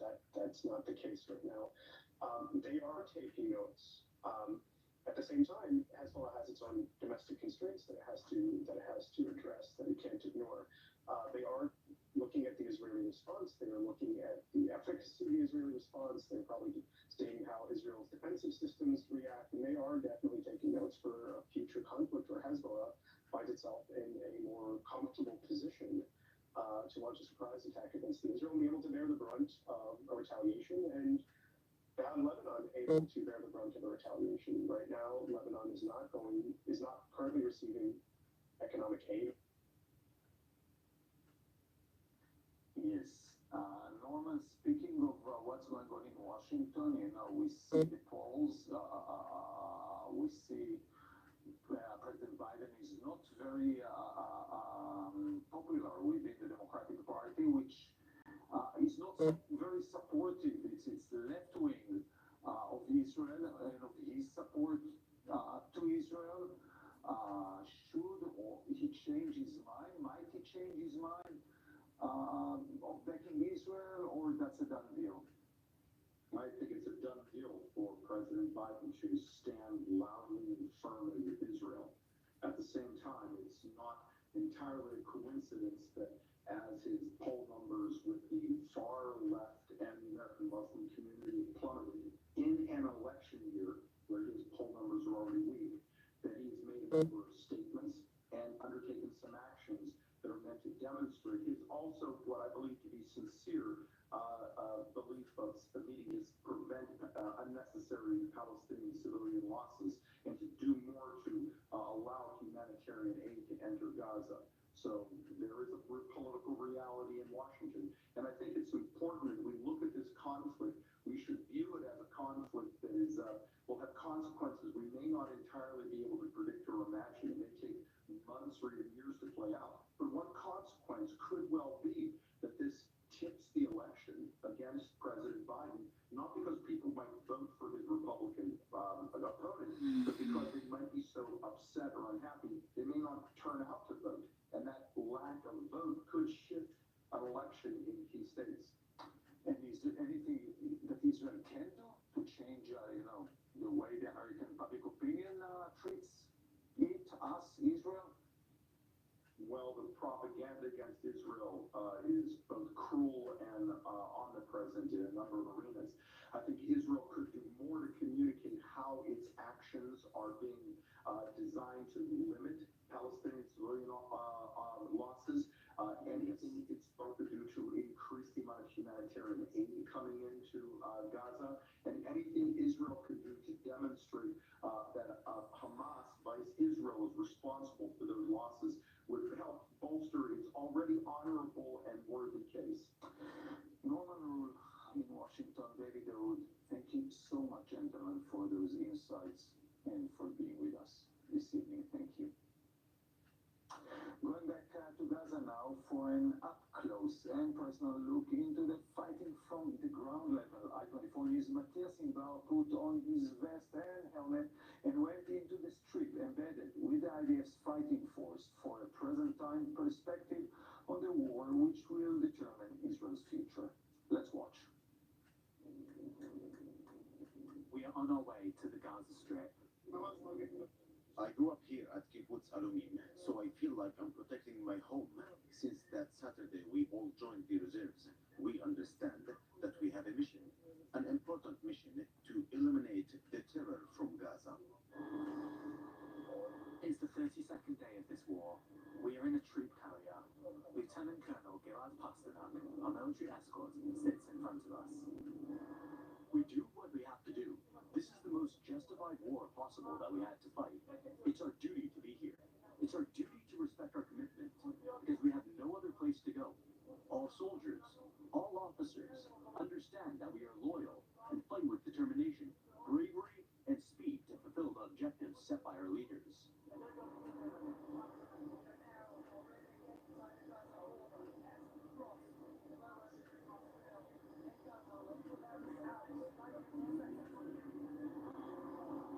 It's just over 1 month since the terrible Hamas onslaught of October the 7th.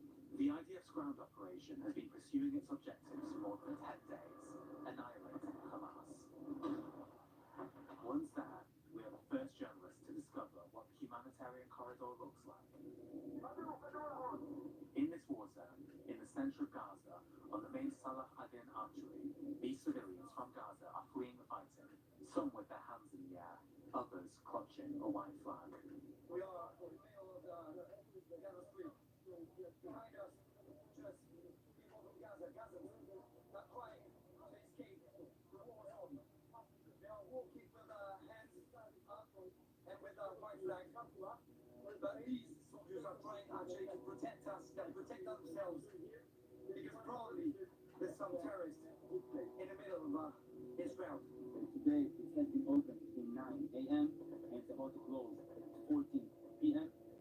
You can hear clashes and battles between Hamas terrorists and IDF soldiers.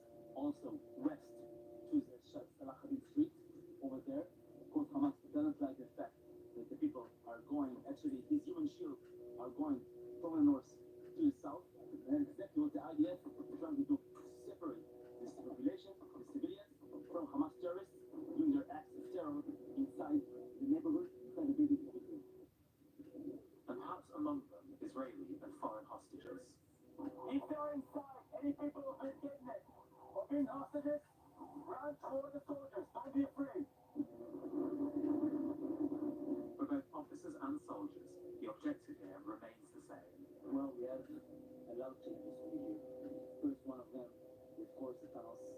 We have finding tunnels all over the street, in all the cities, in all the roads, in all the neighborhoods. Find each building, each compound has its own tunnel in order to be able to sabotage the IDF soldiers. That's the first one. The second one is aerial assets. We are dealing with drones. We are dealing with of course, mortars, with rockets aiming towards the IDF soldiers and the people on the rear, the cities of Israel. And also, of course, Hamas taking advantage of the narrow streets, of the kasbahs, of the corners, in order to wait for IDF soldiers to make small ambushes. But I can definitely tell you, like the IDF spokesperson told, that today there is Gaza North and there is Gaza South, and the IDF is controlling over Gaza North. These kind of tools came from the engineering corps. They are trying to protect the soldiers and also detect the tunnel. It's quite impressive inside the Gaza Strip. It's our duty. We are part of history. It's not a question of revenge, but defending our state, our home. They attacked us. It's our turn to defend our civilians. An emotional soldier wants to speak.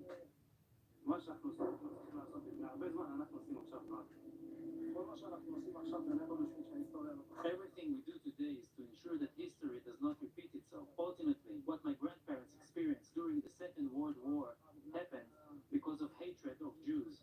On October 7th, these massacres, these civilians killed, raped, defiled, burned, are the result of this same hatred. Exactly what the Nazis did to us. Looking at them.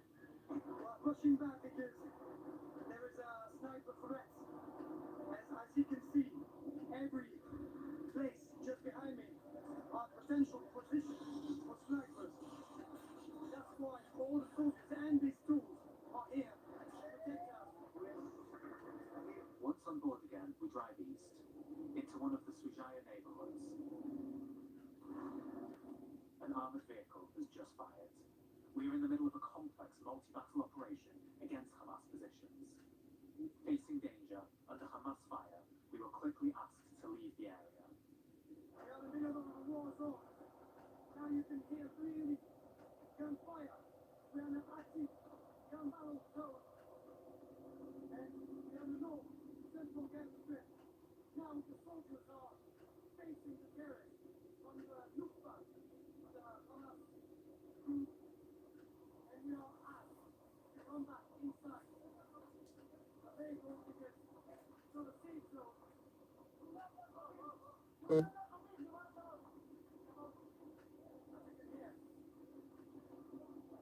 Back in Israel, Lieutenant Colonel Gilad summarizes this day of war for us.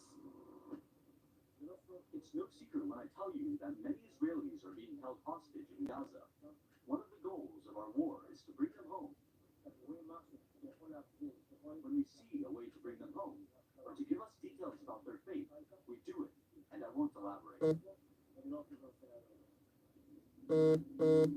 we leave this gathering place on the Israel-Gaza border, these soldiers are determined to fight, regardless of how long it takes, and regardless of the cost. We take a short break afterwards. Amos Gilad will be with us. Danny Danon, member of Knesset and former ambassador to the UN, is already with us. We'll be right back. Stay with us.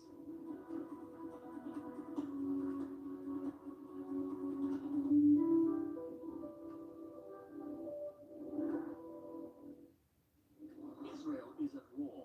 Make an investment in Israel bonds. It is the most powerful and direct way to stand with Israel. Visit israelbonds.com and invest now.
Over 1,300 people murdered and more than 3,000 injured, and the war with Hamas continues.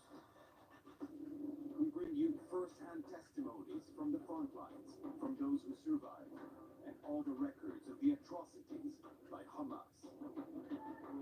Follow us as Israel fights terror from the south and north. Get the inside scoop on what's going on. Only on I-24 News.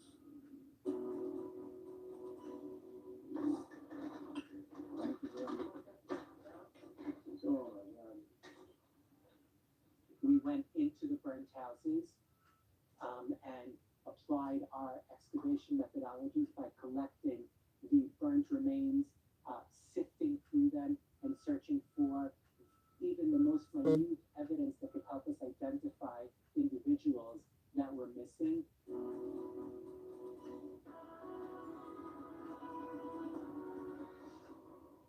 You're watching Strictly Security brought to you live from the Jaffa Port. Thank you so much for staying with us.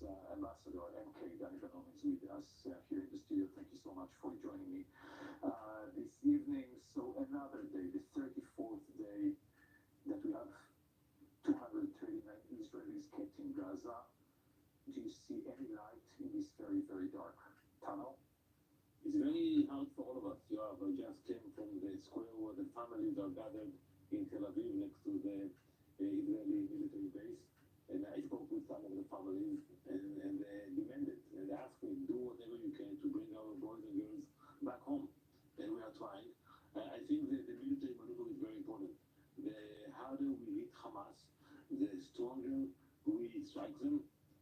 more chances we have to release the hostages.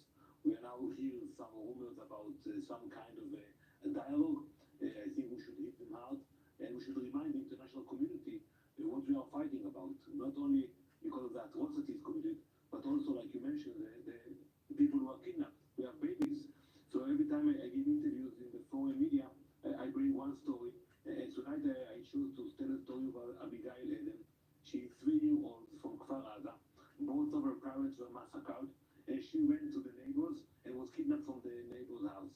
So today I will do it all night long in foreign media outlets, tell the story of Abigail, but we have 240 stories like Abigail. So that, and I'll elaborate on Abigail's story. Her father, Oli, was a photographer from Israeli news agency. As you mentioned, him and his wife were murdered.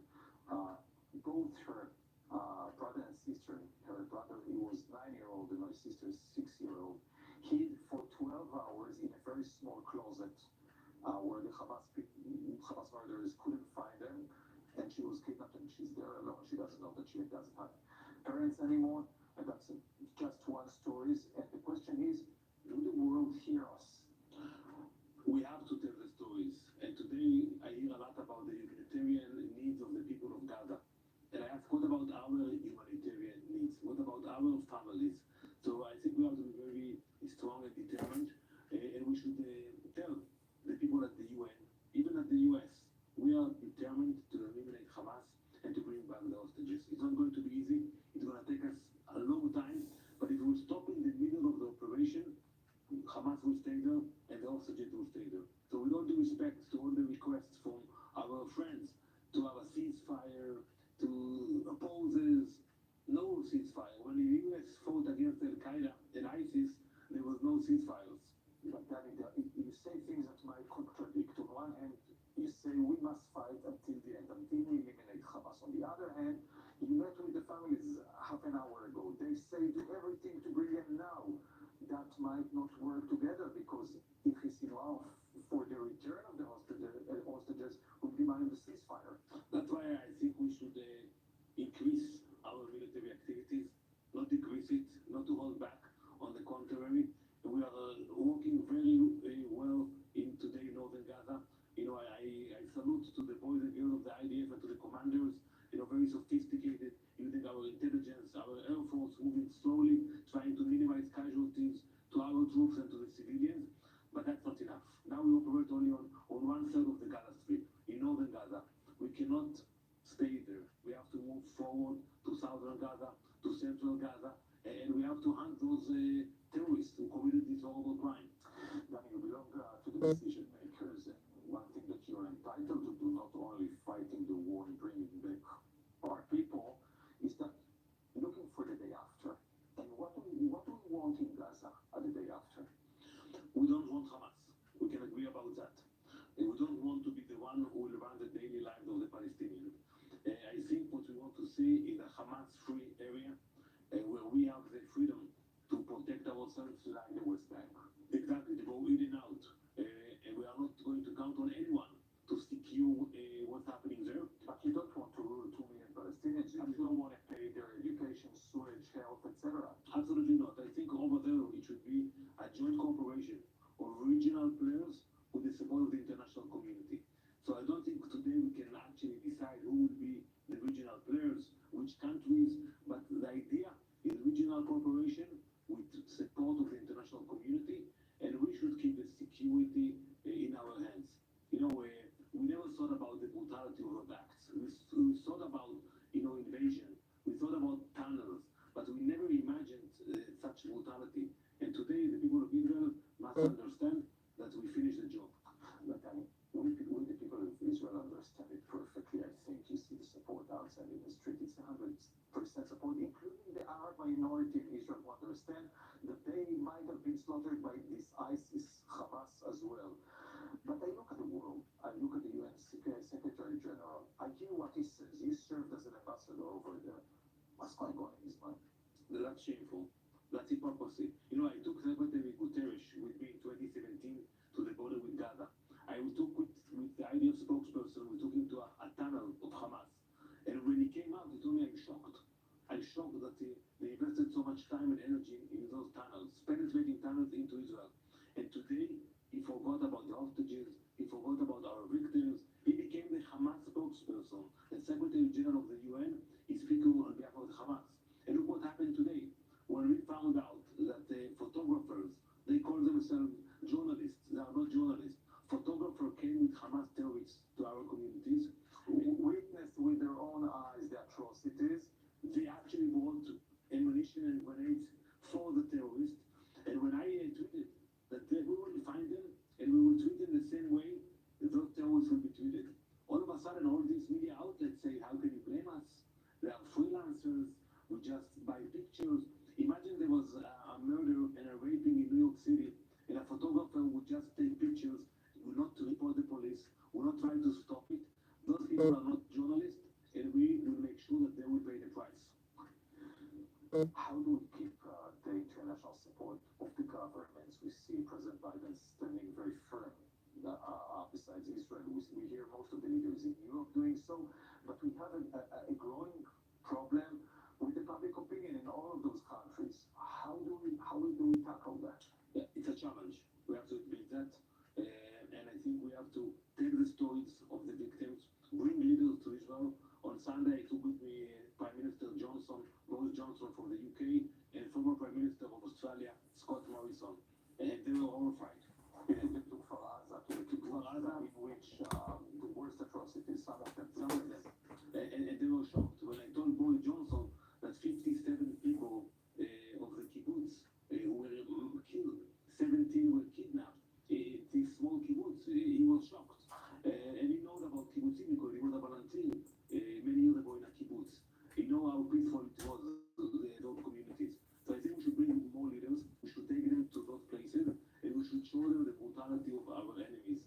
And anything that Israel can do outside of Israel, because we hear the campuses, we see the campuses in the US, etc. They are very anti-Israeli.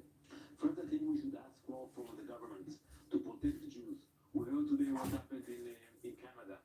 We saw the pictures from France, UK. Anti-Semitism is on the rise. We should demand that the governments will protect the Jews.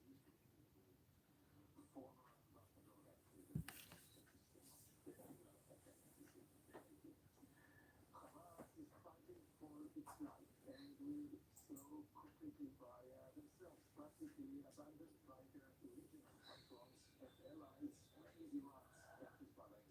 That's according to former Israeli military intelligence research division General Amos Gilad. We spoke earlier today about the state of affairs on the ground, the figure of Hamas leader Yahya Sinwar, and the possible flare-up on the northern front. Let's watch. General Amos Gilad, thank you so much as always for that. Story we're within the 34th day of the fighting in Gaza.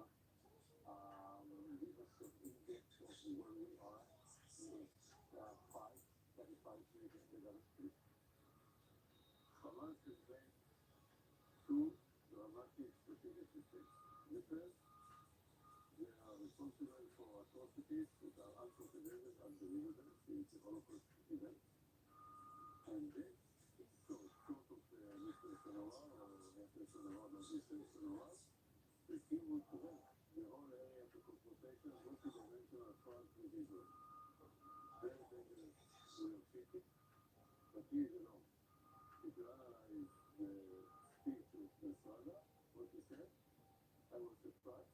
Maybe I would not be part of it. He's like inviting the original, addition to our border of confrontation. But let's not put space confrontation. And we need to echo it that there is no multi-dimensional front, namely Palestinians who went there from time to time. Hezbollah is involved in full-scale. Iraq is limited, in Syria limited, in Yemen is limited. And the whole means that we can focus our priorities and efforts on Hamas. The second mistake that we consider a lot, and I hope so, is he exaggerated.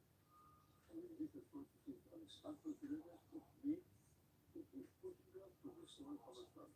Palestine is a combination of care organization, government, economic entity, social entity. So our staff was supposed, in the eyes of Yasser Sarawat or Hamas leadership, to take over the West Bank and to pave the way for the structure of Israel and to establish Islamic caliphate in the Middle East because they belong to the Muslim Brothers.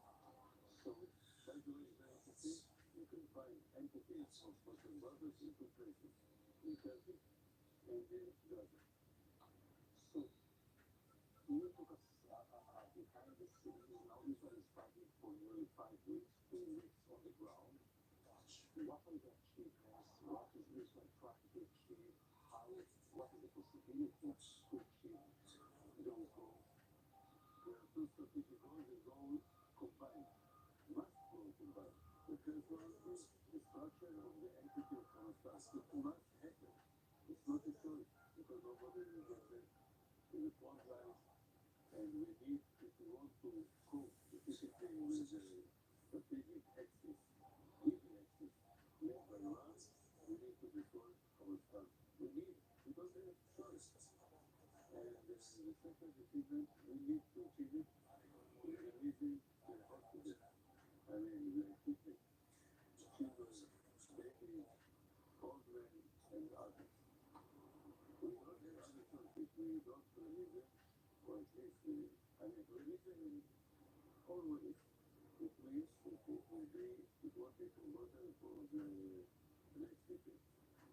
So, like yesterday, the spokesperson of the White House or from the Security Council said, an interesting thing, he said, Israel might need to give something such as a short ceasefire or ceasefires, but in the big picture, we are fighting until the end, which is a rare thing to be unbelievable. The unbelievable atrocities, unbelievable support by the United States and the free world. It's very welcome. It's very important. It's very essential and crucial. What he means by this, that's what I'm saying. If we need to have to set some technical flexibility, we need to do it. Because this is strategic goal to release it. It goes combined with the first strategic goal.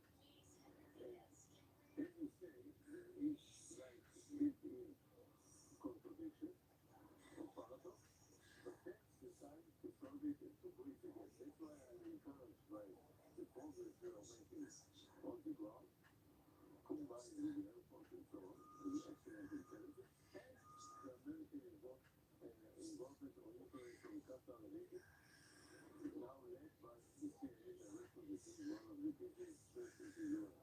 If he's here, it means the United States of America understanding that this will still be a nice demonstration very well.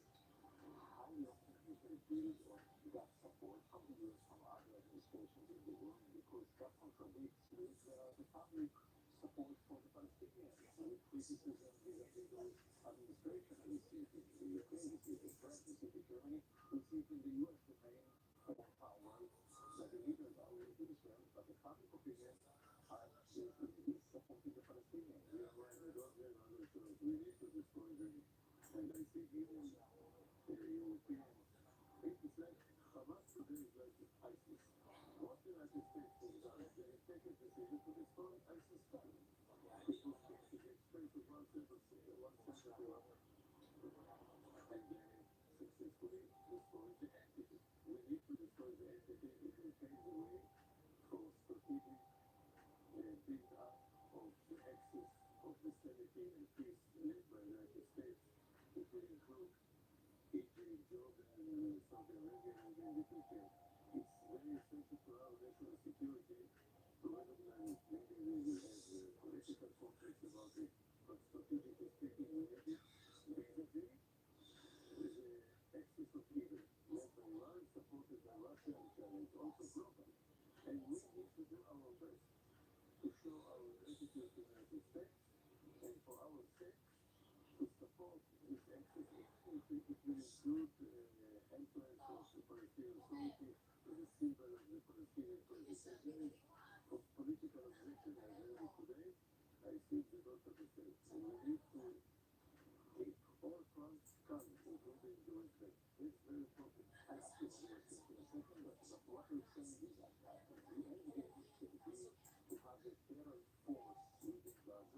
the Palestinian Authority with food and support and reconstruction finance by the Gaza. They will not do it if there will be no political process or peace process. The renewal of the peace process is our interest, is our problem. And the Palestinian Authority, because we are against the propaganda against them, they are not always, they are supporting their conflict even today with Hamas, not because they are Zionists, not because they love Jews, because they love the same corporate, not with Hamas, the corporate with the idea. So the Jews corporate with the idea, the corporate, they are coping with Hamas.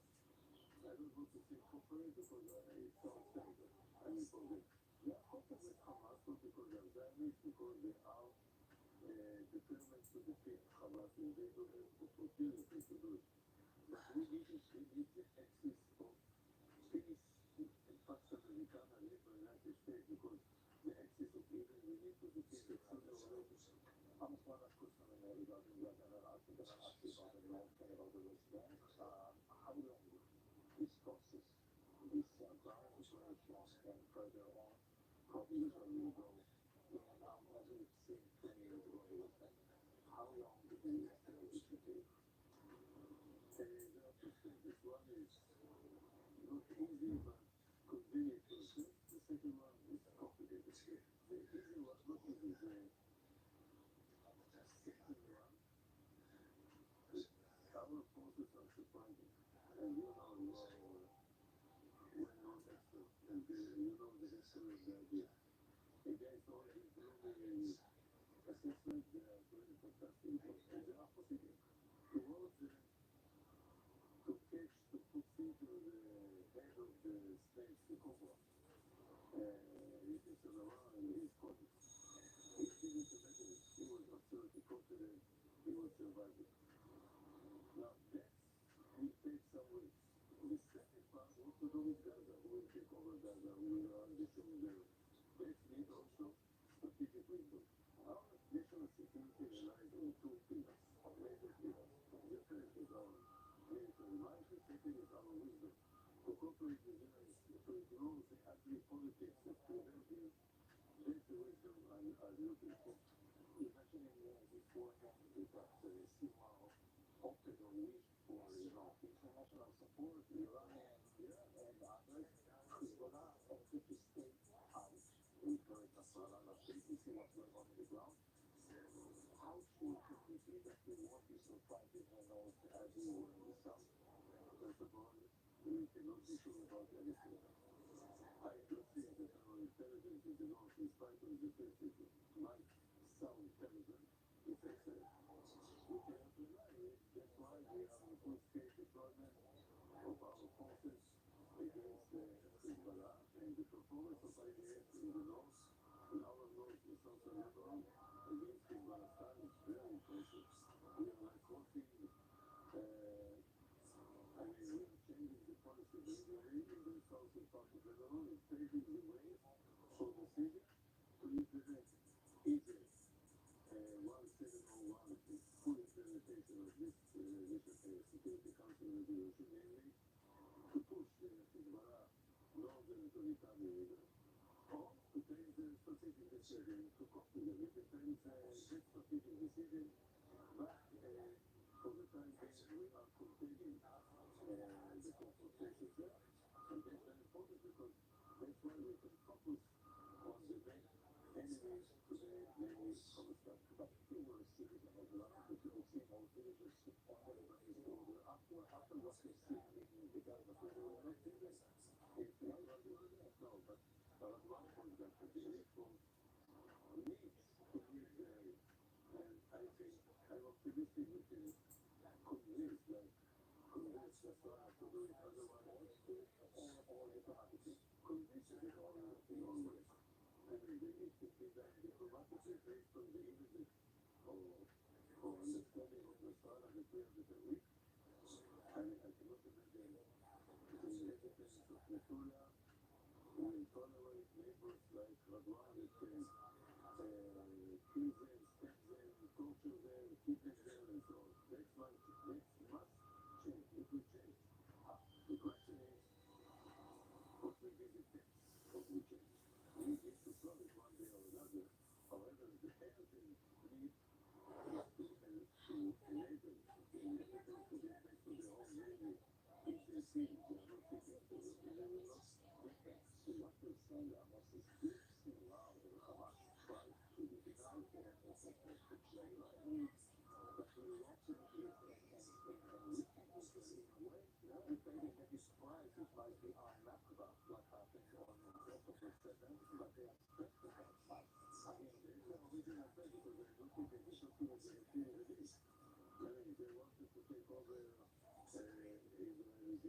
the gates of Israel to do rest, tortures, and atrocities as a policy in order to break Israel.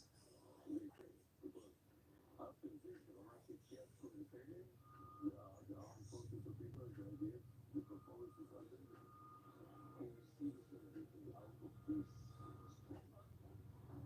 It depends on dramatic changes in our leadership in the future. We need to change our priorities to defeat the coup and then the democracy, to get back to the dream of Israel and Jewish democratic state, to defeat all dark forces that threaten to destroy Israel. In my opinion, I need to warn against it. They weaken Israel dramatically. Besides the failure of the IDF and the intelligence, I think the policy of Prime Minister Netanyahu has become a dramatic threat to our national security of Israel. And he needs to change it urgently. And I think there is a need of dramatic change in our leadership in order to pave the way for stronger Israel. It's possible. So if there is much autonomy in Yeshiva, it's a West Bank. We don't speak it about it often because we have a war in the south and we're trying to deal with the north. But things that are happening there might disturb the big picture because we see lots of unrest. We see 150,000 Palestinians not getting to work in Israel, so they are becoming poorer, more desperate, in my view, bad things. We see extreme right-wingers from the Israeli side taking advantage of the situation. How do you keep that balance in order not to drag Israel into the right drastic move against Israel? And in this case, the way the scenario we are portraying, like opening the Northern Front and other fronts against us, is likely difficult. And I always believe I was responsible for the right thing and the twice in my life. We need to be powerful but smart. And we need to defeat the extremist Jews that are provoking the Palestinians. The Prime Minister described it as a small issue. It's a big issue. I think it's really dangerous to our national security. Namely, if we ignite violence against the IDF and we will need to send more and more forces, it will be contradictory to our operations in Gaza, and it might open other fronts. I don't worry about it. We need to give them the option to work. Otherwise, they will become desperate. We used to do it in the past, and it was successful.